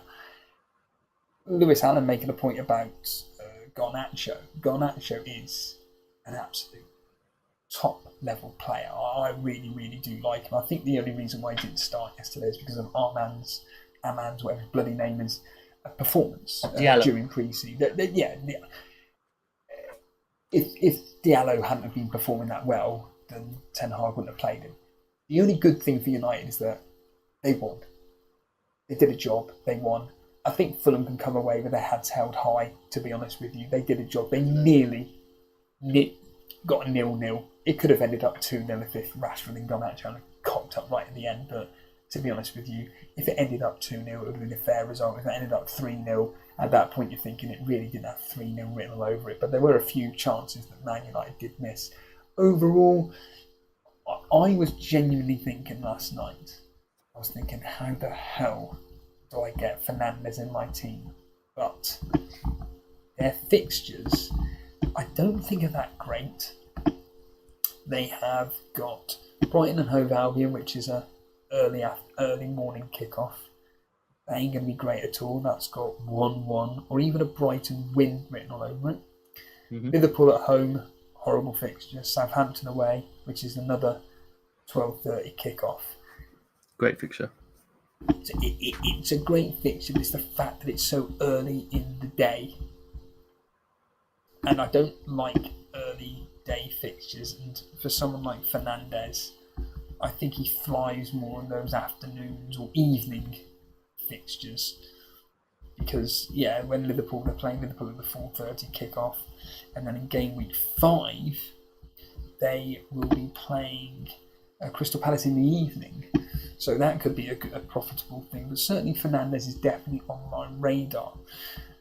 So finally, we can now come on to your day at the Emirates. That's right, everybody. Ray actually went to watch Arsenal play. So the first simple question is, how long did it take you to get from where you live to the Emirates? And what was the general journey like? Was it bus, tube, bus? What was the whole getting there like? Yeah, getting there door to door was pretty good actually. It took overall an hour and a half to get to the actual stadium from the moment I left my house. So I live in Sutton, so I went to Sutton Station and took the overground to Victoria, which is probably my favourite train in London. I just love it, the full overground. And then from Victoria, got to the Victoria line to Finsbury Park, and I just hate the underground, honestly. It was only a 12-minute journey, but it felt like an hour and a half. And then got out there and just enjoyed the 15-minute walk up to the stadium. Should I just continue on the story?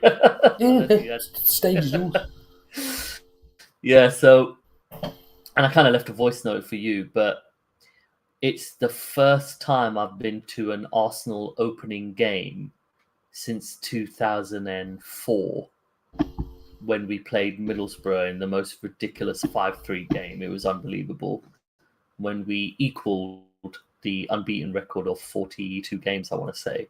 So, but before even the journey, just the fact that I was able to get a ticket through a friend to go to an opening game at the Emirates was unbelievable. And the last time I went, it was last season, but honestly, I can't even remember what the game was.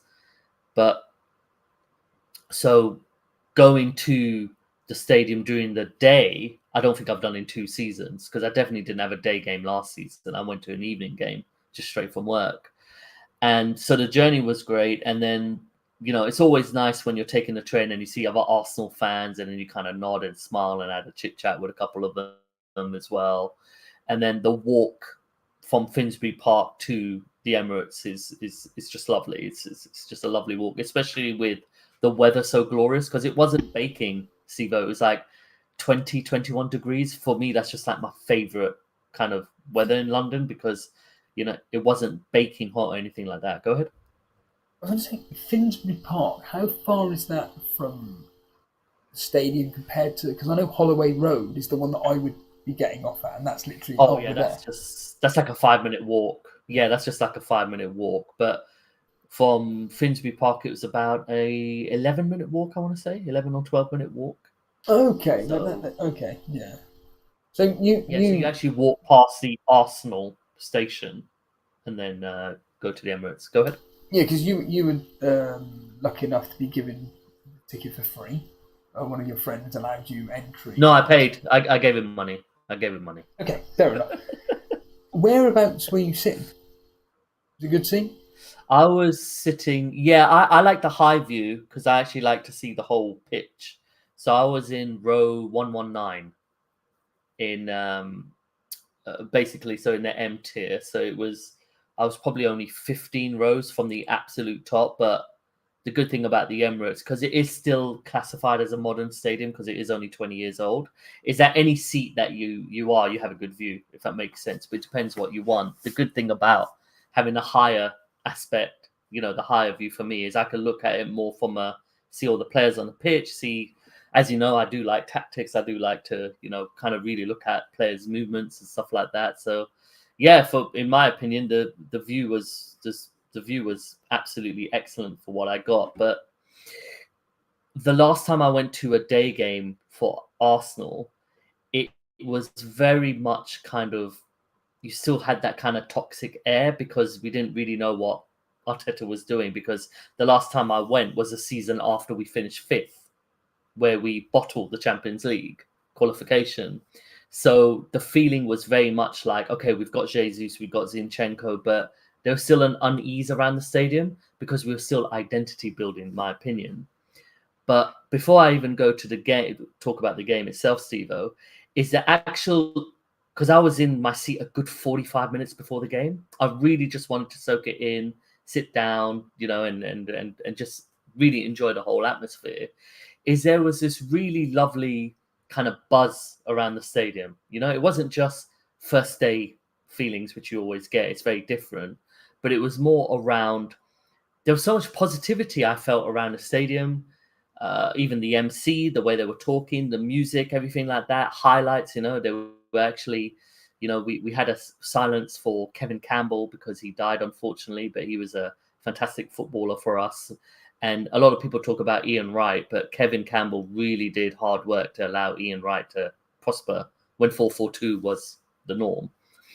And, then the training, even watching all the training, it felt so different, if that makes sense. It's kind of almost indescribable. And then when we were coming out of the tunnel, we had pyro going off.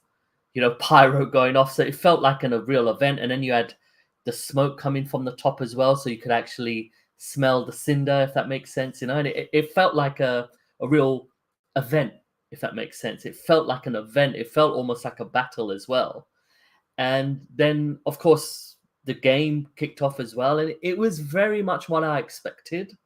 I didn't expect any kind of battering or any kind of like, oh, we're going to go out there and win 5-0. I mean, I predicted 3-1 on Super Brew, but it was more around, there was control on it. I knew Wolves would every football team pretty much is a good team now, isn't it? They all have good players, apart from the promoted players from promoted teams from what we've seen so far. But I think what really interested me, before I'm sure you're going to ask about the game, is that in the past, when we miss chances or do something stupid, which we did do in this game a few times, is you'll hear, oh, fuck's sake, blah, blah, blah, do better, all this kind of stuff. There was none of that, It was more about enthusiasm and saying, oh, come on, lads, come on, and lots of clapping, even when we were kind of losing the ball and trying to win it back, rather than the frustrations that we used to have before. And Arteta, Edu, and the board should take so much credit on that aspect, because even when at times it was really, really shaky at the back, because we did not play that well, we were 7 at best, is that you never felt like the crowd were against the team per se. It was more of, we were trying to G them up, we were trying to get them together. And, and I think that's just a massive kudos to what Arteta, Edu, and the board have done, because now there was something I said a few years ago, is that Arsenal have really made me love the club again. I really love watching them. I love talking about them. Even when we failed last season, the season before, I'm still so proud of the team that we've become. Of course, I've been a fan for 33 years or something like that, but you know, they've kind of made me love Arsenal again. So, yeah. When you saw the team news, the only name that I thought, oh, he's starting, was Zinchenko. Not because I think that he's a bad player. I thought he's being ousted out of the team. When he started, I was just like, oh, and guess who owns him, Ray? Yeah, Dan. But other than that, the team was as pretty much we'd all expect. I actually thought Trossard would start rather than Martinelli, personally. Yeah, because I put a post about it, and I literally said the difference in class and composure from our left side compared to our right side is alarming. Like on the right side, if you like, you got Saliba, White. You know, if you split the pitch in half, if you like, you know, you got Saliba, White, Erdegaard, and Saka, and on the other side you got Zinchenko, Gabriel, Rice, and Martinelli. And those four players on the left, if you like, are a lot more emotional, if that makes sense. They really do play based on feelings of the game. Like even Rice, like I love Declan Rice, I think he's incredible. But compared to the other side, the class was coming from that side, if that makes sense. You know, the great opportunities that some of the good opportunities we had were coming from that side. There was a lot more function and class, and you know, that was more of a well-oiled machine. While the left side, I think Wolves were very aware that let's push them to the left, guys. Let's push them to the left, because the likes of Zinchenko, Martinelli, and Rice, and even Gabriel, because he's the left centre back, are not as astute and not as composed as the other players on the right. Because guess what? Both our goals came via our right side. So, and that's why I would have gone for Trossard, because Trossard is a lot better on the ball than Martinelli. I absolutely adore Martinelli. I really do. But it's a big season for him. Let's just say that. While with Trossard, you're basically getting a minimum 7 out of 10 every single game. He'll never hit the heights of a Martinelli. You could see Martinelli getting a hat-trick, in my opinion. But you have that solid kind of, 7/8 in every single game. I've never seen Trossard play a bad game. With Zinchenko, I did expect him to start today. But against Aston Villa, I think Timber will start.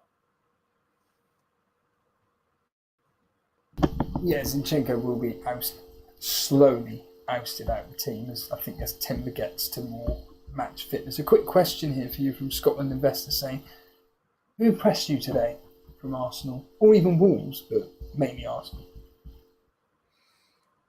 From Wolves, I couldn't really point out anyone specifically, I'll be honest. I think they all kind of really gave a great account of themselves, I must say. And until 68 minutes, in the second half, from 45 to 68 minutes, Scotland Investor, they were the better team. Like I have no doubt. I have no qualm saying that. The players that really impressed me was Ben White. I thought he looked extremely solid, and even offensively got in great opportunities. Erdegaard, more from a player aspect. I don't think he's an asset I would advocate because of where he was picking up the ball. Saka is our best attacker now. I think that's just clear. Every time he got the ball, something was happening. And Kai Havertz, I made you a draft, didn't I, Steve? I said if I made a draft, I'd have Havertz in. And Havertz has become our point man. He is so good in the air, would knock balls up there, and he was literally throwing himself about, probably winning 60-70% of the headers. So the three players that impressed me were Ben White, Saka, and Havertz. All three players that you could genuinely bring into your team. Yeah, I was going to say they're all pretty much, let's get real here, they're all the popular assets. It's stating the bloody obvious. And of course, Saka, as ever, pops up with a double digit. I mean, was he your captain in Telegraph based on a post that you got? They don't have captaincy. Right. Okay. So yeah, go ahead. The only reason why I didn't really want to invest in Arsenal was your opening fixtures are horrible, barring Wolves. So next week you've got Aston Villa. Horrible fixture. From a defensive point of view, sure. Well, I think both attacking and defensive. I think it's got. I mean, we're going to do the history later next week, but I think that's got quite a low-scoring game. Even if it means a 1-0 win to Arsenal. I mean, it ended 1-0 to Aston Villa last season, so it's going to be tough. Brighton and Hove Albion at home. History suggests normally they cause you problems, but you're going to get through it. It should be a win. Then it's Tottenham away, Man City away, which are horrific. And don't get me wrong again, you could easily beat Tottenham. It's the Man City one. And that's why I didn't really want to jump on Arsenal assets. It will be from around game week 6, where I'd be looking to seriously consider wildcarding at this point. Because I did jokingly put in the title of this show tonight, is it time to wildcard? I mean, you know, it's all a bit jokey, but truth be told, for me, it will be around the game week 6 mark. But remember, Ray, in this game, I could have 5 transfers by that point. And exactly.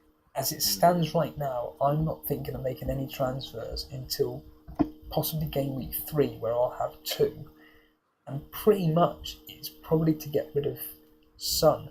By game week 3, we're going to have a kind of understanding of where teams are at, give or take. We've already kind of worked out today how certain teams are going to perform. You know, Liverpool are just going to continue as they always have done, exactly the same as Newcastle. Let's get real here. Aston Villa are just going to continue as per normal. Like we said at the start of the show, was there anything that was really shocking where you thought, oh my God, I can't believe this has happened? You said the Everton game, and I said the Newcastle game. But that was just certain circumstances. Other than that, everything went exactly the way we all thought it was going to go. So with Arsenal, we all predicted 2-0, 3-0. There's a possibility that maybe Wolves could have got a goal, but we all thought that Arsenal were going to win today. But, you know, when you're competing for a title, which Arsenal will be this season, I've predicted them ending up second. You need a team which can fight for the trophies, and I do think that you guys have got it. These fixtures here, in my opinion, if I was just to rattle off some score predictions right now, Aston Villa away, I'll go 1-0 to Arsenal. You've then got game week 3, Brighton and Hove Albion at home. I'll go 2-1 to Arsenal. Tottenham away, 2-1 Arsenal, maybe even 3-1, 3-2. Man City away always seems to end up being 1-0 to Man City. So that's what I'm going to predict. So obviously there's going to be attacking returns from my little quick predictions there. But the question is that who are those attacking returns going to come from? I'm going to state the bloody obvious, but I would think Saka, Ray, to be honest with you. And would you say for anybody that owns Saka, it's just a case of congratulations, just stick with him? Yeah, I mean, he is joint. He's in the top 5 most expensive assets in Telegraph, and I put him in straight away. You know, like straight away. I'm like, look, I'm just going to keep him now. Again, I know a different game, but I'm going more into my mentality of Saka's just a player you can just keep the whole season, because I literally put him as up there very close to what Salah could return. I think Saka could get another 200-point season, and he could be almost a set and forget option. One thing to consider with Saka, though, is that we do have strength in depth in his position, not regards to he'll be benched, because we still are an attacker light. We need an attacker, either a winger or forward. But on a 70-minute mark or something like that, Saka came off for Trossard and Martinelli went to right wing. So something to consider is Saka will not. I wouldn't be surprised if we're in winning positions that he'll be brought off, because once again he just got kicked about. Every single game he gets kicked about. It's just normal now. So that's maybe one thing to consider is he won't be playing 90 minutes every single game. Like if we're 2-0 up as we were against Wolves today, hey, we'll bring him off. If we're 2-0 up against, if we got 2-goal margin up against Aston Villa and it's 75 minutes, for example, Sivo, I wouldn't be surprised if Saka comes off because players like Jesus, players like Trossard, Martinelli, they can all cover those wide areas. Not to start, I have to repeat myself again, but more from the aspect of his minutes. Another asset I'd strongly consider is Kai Havertz because I think he'll start every single game. However, when Declan Rice came off because he had a small niggle, Havertz did actually drop into midfield and Jesus played up front. So it's probably at the moment just Saka that I would advise, but Havertz is 2 million cheaper. Yeah, and I think that if anybody has started with either Saka, congratulations. If you started with Havertz, congratulations. Let's get real here, Ray. You've got two absolute guaranteed starters. Havertz is in form at the moment. Jesus is not going to be pushing him out of the team. There's a small possibility that, as you've just stated, Jesus may come in for a match and Havertz plays a bit deeper. Either way, Havertz is going to be playing. But right now, Havertz is not going to be pushing. Jesus is not going to be pushing Havertz out of the team. I think people could be fine with that. Overall, though, happy with the day one 2-0 win, 3 points. Let's just get out of here. Yeah, it really was that, Sivo. I mean, because if Wolves equalised for 1-1, I wouldn't really complain because legit from the moment, and I don't want to blame Zinchenko here because it sounds like I'm throwing him under the bus, but they were targeting that side quite a bit with a lot of their plays, understandably. But then when Timber came on for Zinchenko, and that was at 1-0, you could feel more control in every aspect. Even the stadium started to be a bit more relaxed. Did that make sense? And then after that, we got our second goal. But then again, we kind of it was a 7 at best, let's say that. And it was like okay, we got our win, we got our clean sheet. Started off with a win, did not perform really that well. Had a few moments here and there, and like you said, yeah, just take 2-0, go home, prepare for an unbelievably difficult game against Aston Villa. But a game that I am actually confident that we can win because I think we owe Villa one after doing the double over us last season. Deservedly, by the way. They deserve both wins. Just want to say thanks everybody for joining us live. There's a lot of you watching right now. If you want to hit the like button, there's only nine away, Ray, from 100 likes. That'd be great. If you could hit the like button, that'd be amazing. Come on. And if you are brand new around here, make sure you are hitting the subscribe button. Well, someone that has got Havertz in their team, Ray, is Jace. His team is the team that he picked for Gameweek 1 is Henderson in goal, Vardio, Trent Alexander-Arnold, Hall, Eze, Gibbs-White, Jota, Fernandez, Havertz, Isaac, Haaland. Now, with hindsight, I really like this. In fact, to be honest with you, we talked about it on stream. I really, really like the team. I think it's fantastic. Like you just mentioned there, Havertz is potentially one of the better signings to own. On the bench, he has got Barco and Johnson that didn't feature for Ipswich, the 4 million defender. But he also has Rodgers as well. So there could be a bit of a problem for Jason when it comes to Barco or Barker and Johnson. But other than that, he's got Rodgers, which, as it stands right now, is a starter for Aston Villa as it stands right this second. But we've got Henderson, Eze as Jason's two differentials. Oh, and Haaland captain. So Eze, Henderson, Haaland captain tomorrow. I do expect Eze to do something because it's just inevitable that he's going to do something tomorrow with all the talk about whether he goes to Man City or whether he's not, all this nonsense. Could I cut in for a moment? Sorry. Yeah. Is that the actual release clause expired yesterday? So now there's no more 60 million release clause. So yeah, if you've kept him like I did in my game, it's like, yeah, I wouldn't be surprised if he tears one tomorrow. Well, I've just realised that Brentford are at home. I forgot about that. Yeah. I keep thinking, I predicted 1-1 or 2-1 Crystal Palace. I think I went with 1-1 history is suggesting a very low-scoring game. These two just draw. I think it's like 0-0, 0-0, 1-1, 1-1, something like that. I went 1-1 as well. Yeah. Yeah. No, I think they're just going to cancel each other out, to be honest with you. But it's the Haaland captaincy, which I just know I'm going to be regretting the fact that I changed the captaincy to Isaac. But at least I own the bastard, to be honest with you. But other than that, I'm still waiting on the Tottenham game based on Son and Porro. Now, if Porro comes through, potentially with a clean sheet and an attack in return, and Son comes through with potentially a double-digit haul, at that point I'm thinking, I can just kind of sit back and be like, you know what, Haaland's come through with a goal, with maybe a couple of goals. Eze does nothing, and it's going into the Tottenham game thinking, maybe, and I could potentially come out of it quite happily.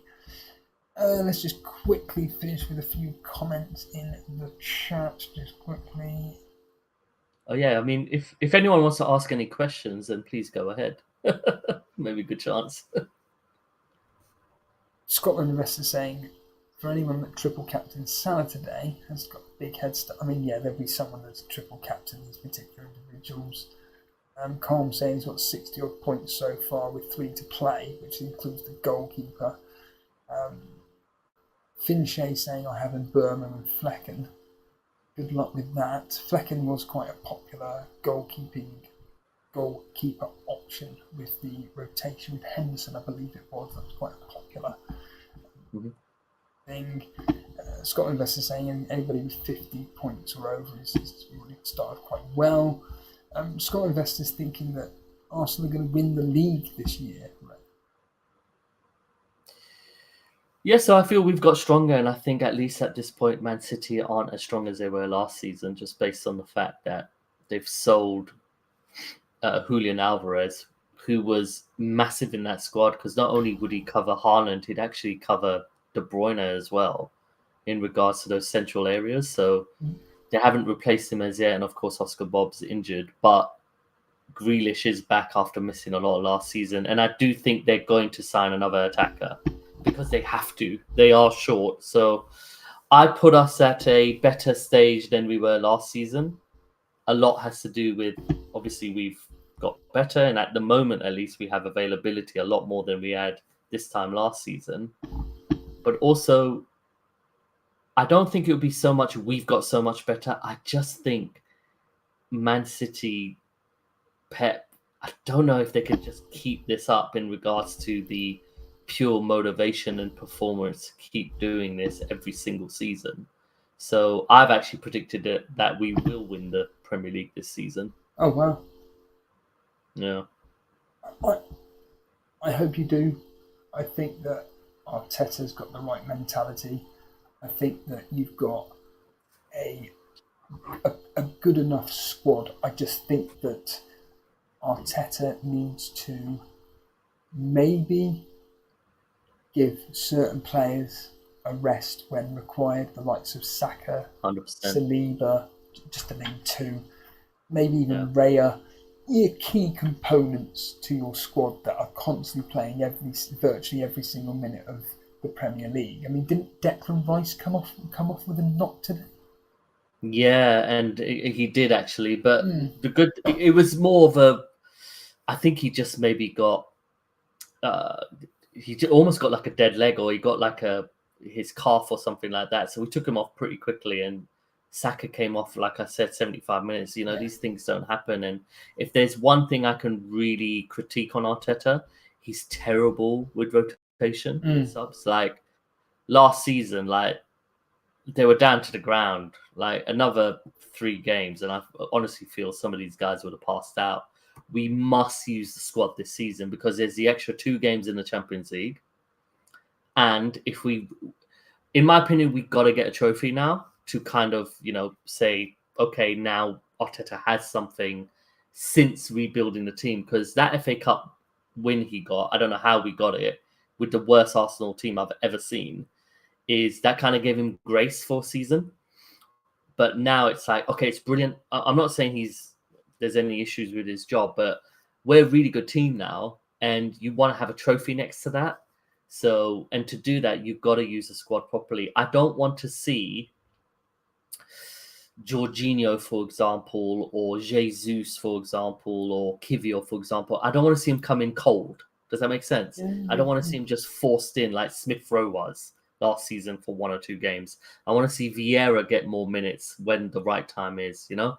And we need to go far in the cups to allow these players to have match sharpness. So I fully agree with you. And that's something Arteta must do. Otherwise, come March time, we are going to have that period again like we did have last season where 1 week where we effed up, we lost the league, you know? So you want your players firing towards the end of the season rather than crawling. Because even though we got an incredible 16 wins from the last 18 Premier League games, unbelievable, but the Champions League pretty much got sacrificed with performance because we somehow got through against Porto on penalties, and against Bayern, even though it was 3-2 on aggregate, they looked like the team that were going to win the tie, if that makes sense. And a lot of that is because on our players, it's not the physical fatigue, isn't it? It's the mental fatigue, in my opinion. You know, to be switched on all the time, every single game.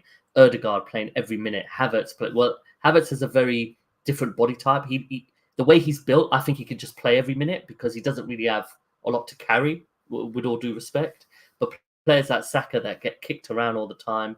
Ben White was dragging a lot of last season because Timber, Tomiyasu, and Zinchenko were all injured at the same time. So, yeah, it's more about the depth aspect and depth that he can trust. But Arteta has to put these players in, Steve-O. He just has to. Scotland Investment asking me, am I planning on rolling a transfer unless something absolutely major happens with my team? I am pretty much saving my transfers until I feel like, hold on a minute here, I'm in absolute desperate need for X player, whoever that may be, or if let's just say, for argument's sake, when Fulham play Leicester at home, and it ends up being like a 1-1 draw, Smith Rowe and Nunez do absolutely nothing, and we hear reports again that, Smith Rowe really wasn't in the game much. Nunez was just dropping a bit too deep. At this point, I'm thinking, I've made a serious error here with Fulham. I'm going to have to. Again, with this game, going back to what we were saying about prices, these players will just drop like a rock in price. Yeah. And because they're so low in price, it's right. I need to bring in someone like, for argument's sake, Chris Wood, or if he's still 6 minutes. I don't know, but I'd like to think though that there's a lot of people that have ended up with Fulham assets, and I'd like to think we know a little bit about football to think that they should do all right in those, especially against Leicester and Ipswich and whatnot. Han saying about the fact that if you own Isaac, Havertz and Solanke, would you even bother trying to get Haaland in for game week 2 against Ipswich? No. Next week, with the amount of people that have decided to go against Haaland, you're still going to have the Man City asset. Even if it means captaining Vardy, just do it. If it means that you've got Kevin De Bruyne, captain him. I don't care what City asset you've got in your team, just captain. If you haven't got a City asset, Bye. No, I don't know where I think that, look, let's just say City wins 6-0 and Haaland gets, let's just say, a hat-trick. Considering what's happened this week, and let's just say this week, tomorrow, Haaland does nothing, he just blanks. The people that have got Salah and then Isaac, Havertz, etc., you've kind of got these points this week, so the next week you kind of lost out, and then you've got those players having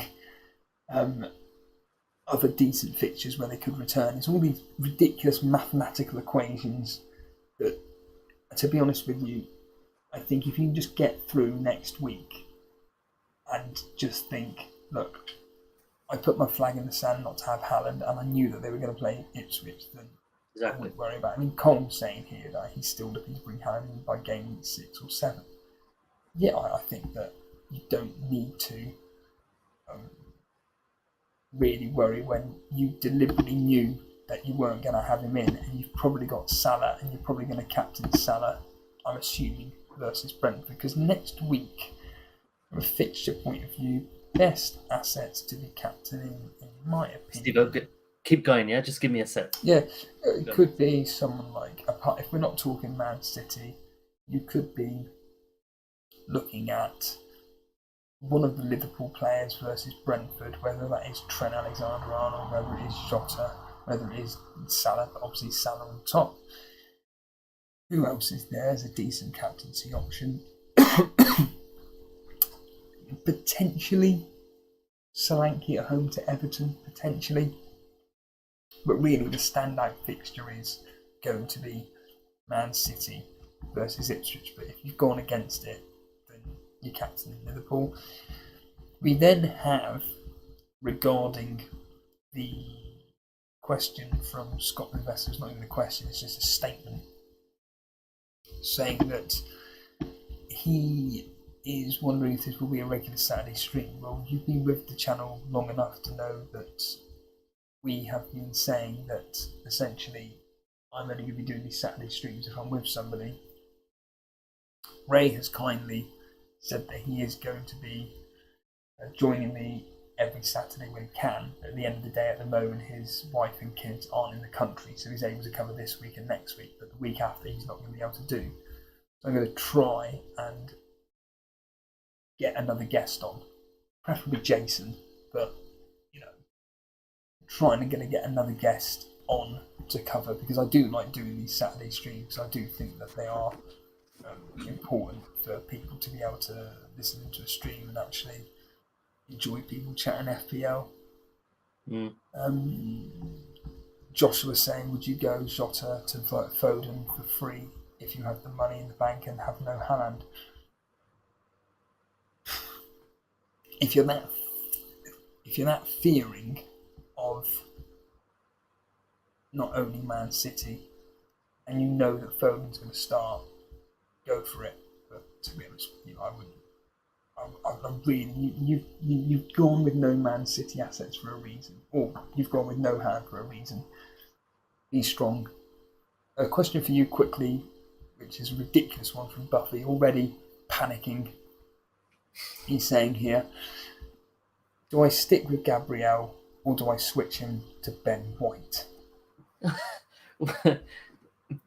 Let's look at it from a different angle as well. Is if I had Gabriel, I would not sign him away to Aston Villa anyway. So I would definitely not do that with White. So no, Buffy, just keep Gabriel. And regarding and trust me, with 4 years, and I'll put the link once we stop the stream in the comments as well, is that in the 4 years that I was playing, is when I did not knee jerk and just be calm and take a seat back and just relax and stuff like that, I was performing a lot better.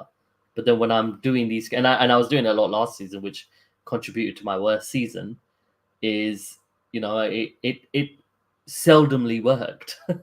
So with Buffy, with your question, and even the Foden aspect and stuff like that, you've already planned. You spent the last 2 months planning, the last month and a half planning, and you knew, like you said earlier, Steve, you knew these fixtures were coming. So now you make your decision, and that's it. In my game, I decided not to go with Salah, and I'm not surprised he did what he did today, because guess what, everyone? He's one of the best ever players in the Premier League, and he's incredible in FPL. He returned, bite the bullet, done. I own Haaland, and now I expect him to bang. But if I didn't own him, I expect him to bang anyway, if that makes sense. So, let's all kind of, give ourselves credit and think, look, we've gone for these players. Let's give it a couple of weeks. Let's give it 3-4 game weeks. So with the aspect of what you're saying regarding Fulham, Stevo, is the fixtures are incredible. So, look, I have Smith Rowe and I have Robinson. I am definitely going to go up until game week 5 and then make a decision. And, I would highly advise doing the same with, what you've done so far. And like Scotland says, I was literally about to say that verbatim, is trust your picks. You know, we've done our research, we've had a look, we've done our planning. Siva, I know you're a massive planner. I'm a massive planner as well. Is that, you know, trust your instincts of what you've done rather than jump on, jump off too quickly.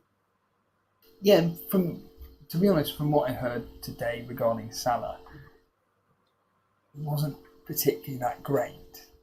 He was good.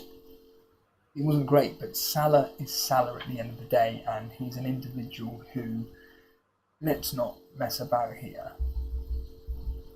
So I'm just testing mine. Can you hear that? Yes, I can. Right. Could the chat hear that? Let me know in the chat if you can hear that. You should be able to. But yeah, I think that, look, Salah's Salah, and if you're a world-class player like he is, they're always going to pop up with the goals. And at the end of the day, if you go with Haaland and Salah, it's at a detriment to the rest of your squad. And again, with hindsight, am I thinking, I wish I'd gone with Salah rather than Haaland? Yeah. We'll find out tomorrow what will happen. We'll just finish up the stream, just addressing a few more points here. An interesting one here from one that vexes me, but I'm going to read it out anyway. Saying, I've really enjoyed the stream, blah, blah, blah, blah. I would have thought more mainstream YouTubers would copy into a Saturday evening review. It will happen, but to be completely frank, and I didn't actually make this point on a stream that I did with Jason, or was it Patreon? I think it may have been Patreon, which was about the fact that I actually think that, in my opinion, FPL content on YouTube has already hit its peak. I think that people have now come to a decision that these are my favourite YouTubers, I'm just sticking with them only. Same with the podcast world.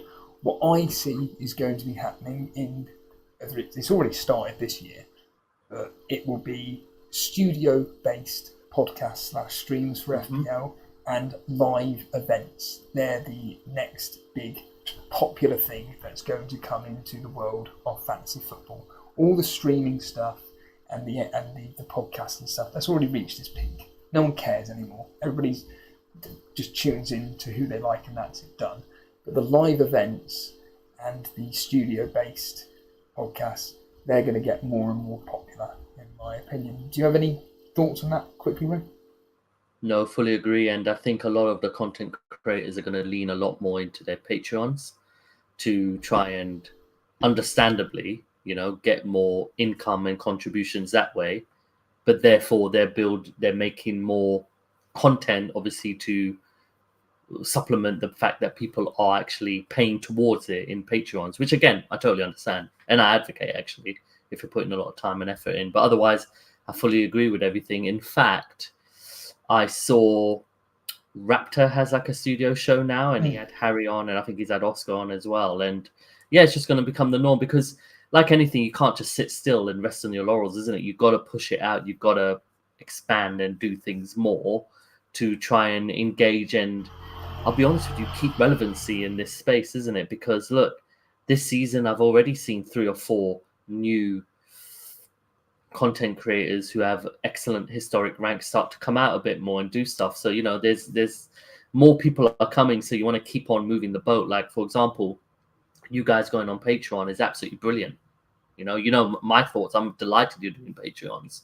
So, you know, there's a lot more value that we get now. And obviously it's better for yourselves as well compared to what you can do on YouTube. But otherwise, I fully agree with you. Fully agree with you.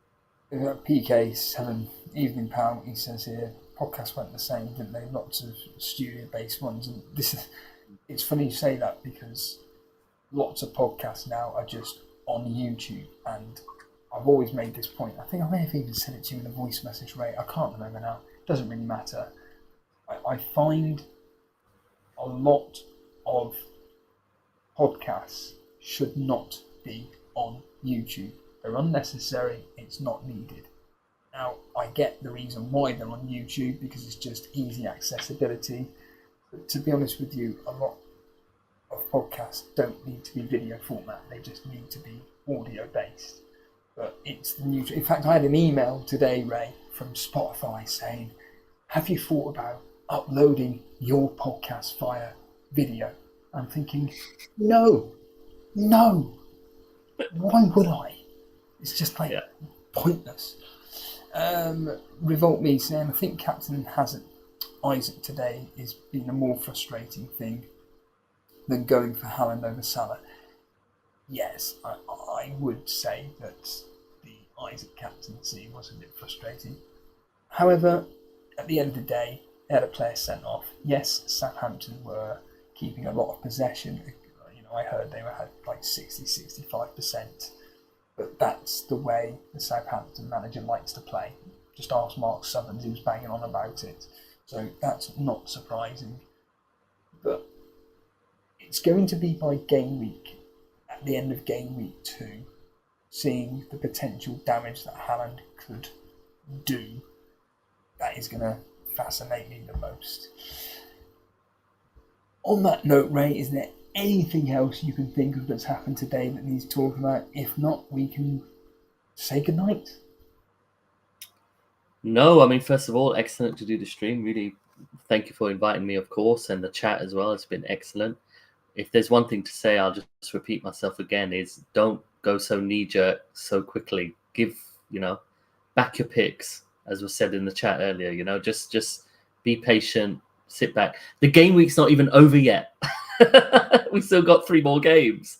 So let's just chill out for a bit. You still have your squad that you can rely on if players aren't playing. And, for myself, I'd always say give it minimum 3 weeks. And then we can start to think about, what assets we want to hop on and hop off. So otherwise, that's me. Thank you. Talking of 3 weeks, it's not really 3 weeks, it's more like 11 days, but it's 11 more days left of our Patreon being free. So the 28th of August is when our Patreon is free. Now, we have an international break, don't we, Ray, on after the 31st, more specifically after the 1st of September. So I've decided that once the Man United-Liverpool game is over, that's when the Trophy League will be created. So the Trophy League will be starting in game week 4. So the Trophy League is a league which can be only joined if you are a $4.99 Patreon. Now, right now, you cannot join any money-based subscription on our Patreon because at the moment it's free. However, if you want to support the show financially, you've got 2 options. Either one, you can pay $1.99 a month just to say thank you to myself and Jason for bringing whatever entertainment that we bring to you guys. Or number 2, you can pay $4.99, which gives you access to additional podcasts, which is essentially podcasts about you guys and the questions that you send in to myself and Jason, and we just basically me, and I'll just happily respond to them in podcast format. We're up to episode 73, I think it is at the moment. And also, you get to participate in the Trophy League where you win a trophy. But that's $4.99. But again, none of this will be kicking in until the 28th or the 29th of August. And then in game week 4 is when the Trophy League will essentially start taking place from. That's when the game 1 starts. So if you want to join our Patreon, you're more than welcome to. Just literally go on Patreon, search for Elite FPL, and there it is. And just sign up for free right now. At least that way you're in. And then once it all opens up, you just simply sign up to the $4.99 one. Other than that, all I want to say is if you are completely brand new around here and you haven't subscribed, make sure you are subscribing. We are going to be live tomorrow evening, myself and Jason doing Sunday Surgeries, which is when we talk to you guys. You can send in your teams if you really have had a stinker and you have had, you've got the likes of Barker in your team, a day, what's his face? I've completely forgotten. Ray Johnson. Who else was there that didn't start today? Anybody, Ray, that was a shot that didn't start today that we all expected to? I'm trying to think. I can't even think right now. Probably a lot of Garnacho owners before he got his assist. Yeah, Garnacho, Kwanzaa, of course, going up early. He's another one. So yeah, it'd be interesting to see some of the dilemmas that you guys have tomorrow evening. Again, we're going live at 8 PM, so it'll be myself and Jason doing that show. Other than that, if you have enjoyed the stream, simply hit the like button. If you want to follow us on X, you can do it. It's all up on screen. It's there. Guess what? At Elite FPL. And other than that, Ray, I have nothing else to say other than genuinely thank you for joining me, and you're going to be back next week, aren't you, for the Saturday night reaction review? 100%. Thank you very much. Thanks, everyone. Have a good evening. Cheers, Ray. Cheers all. See you later. See you tomorrow.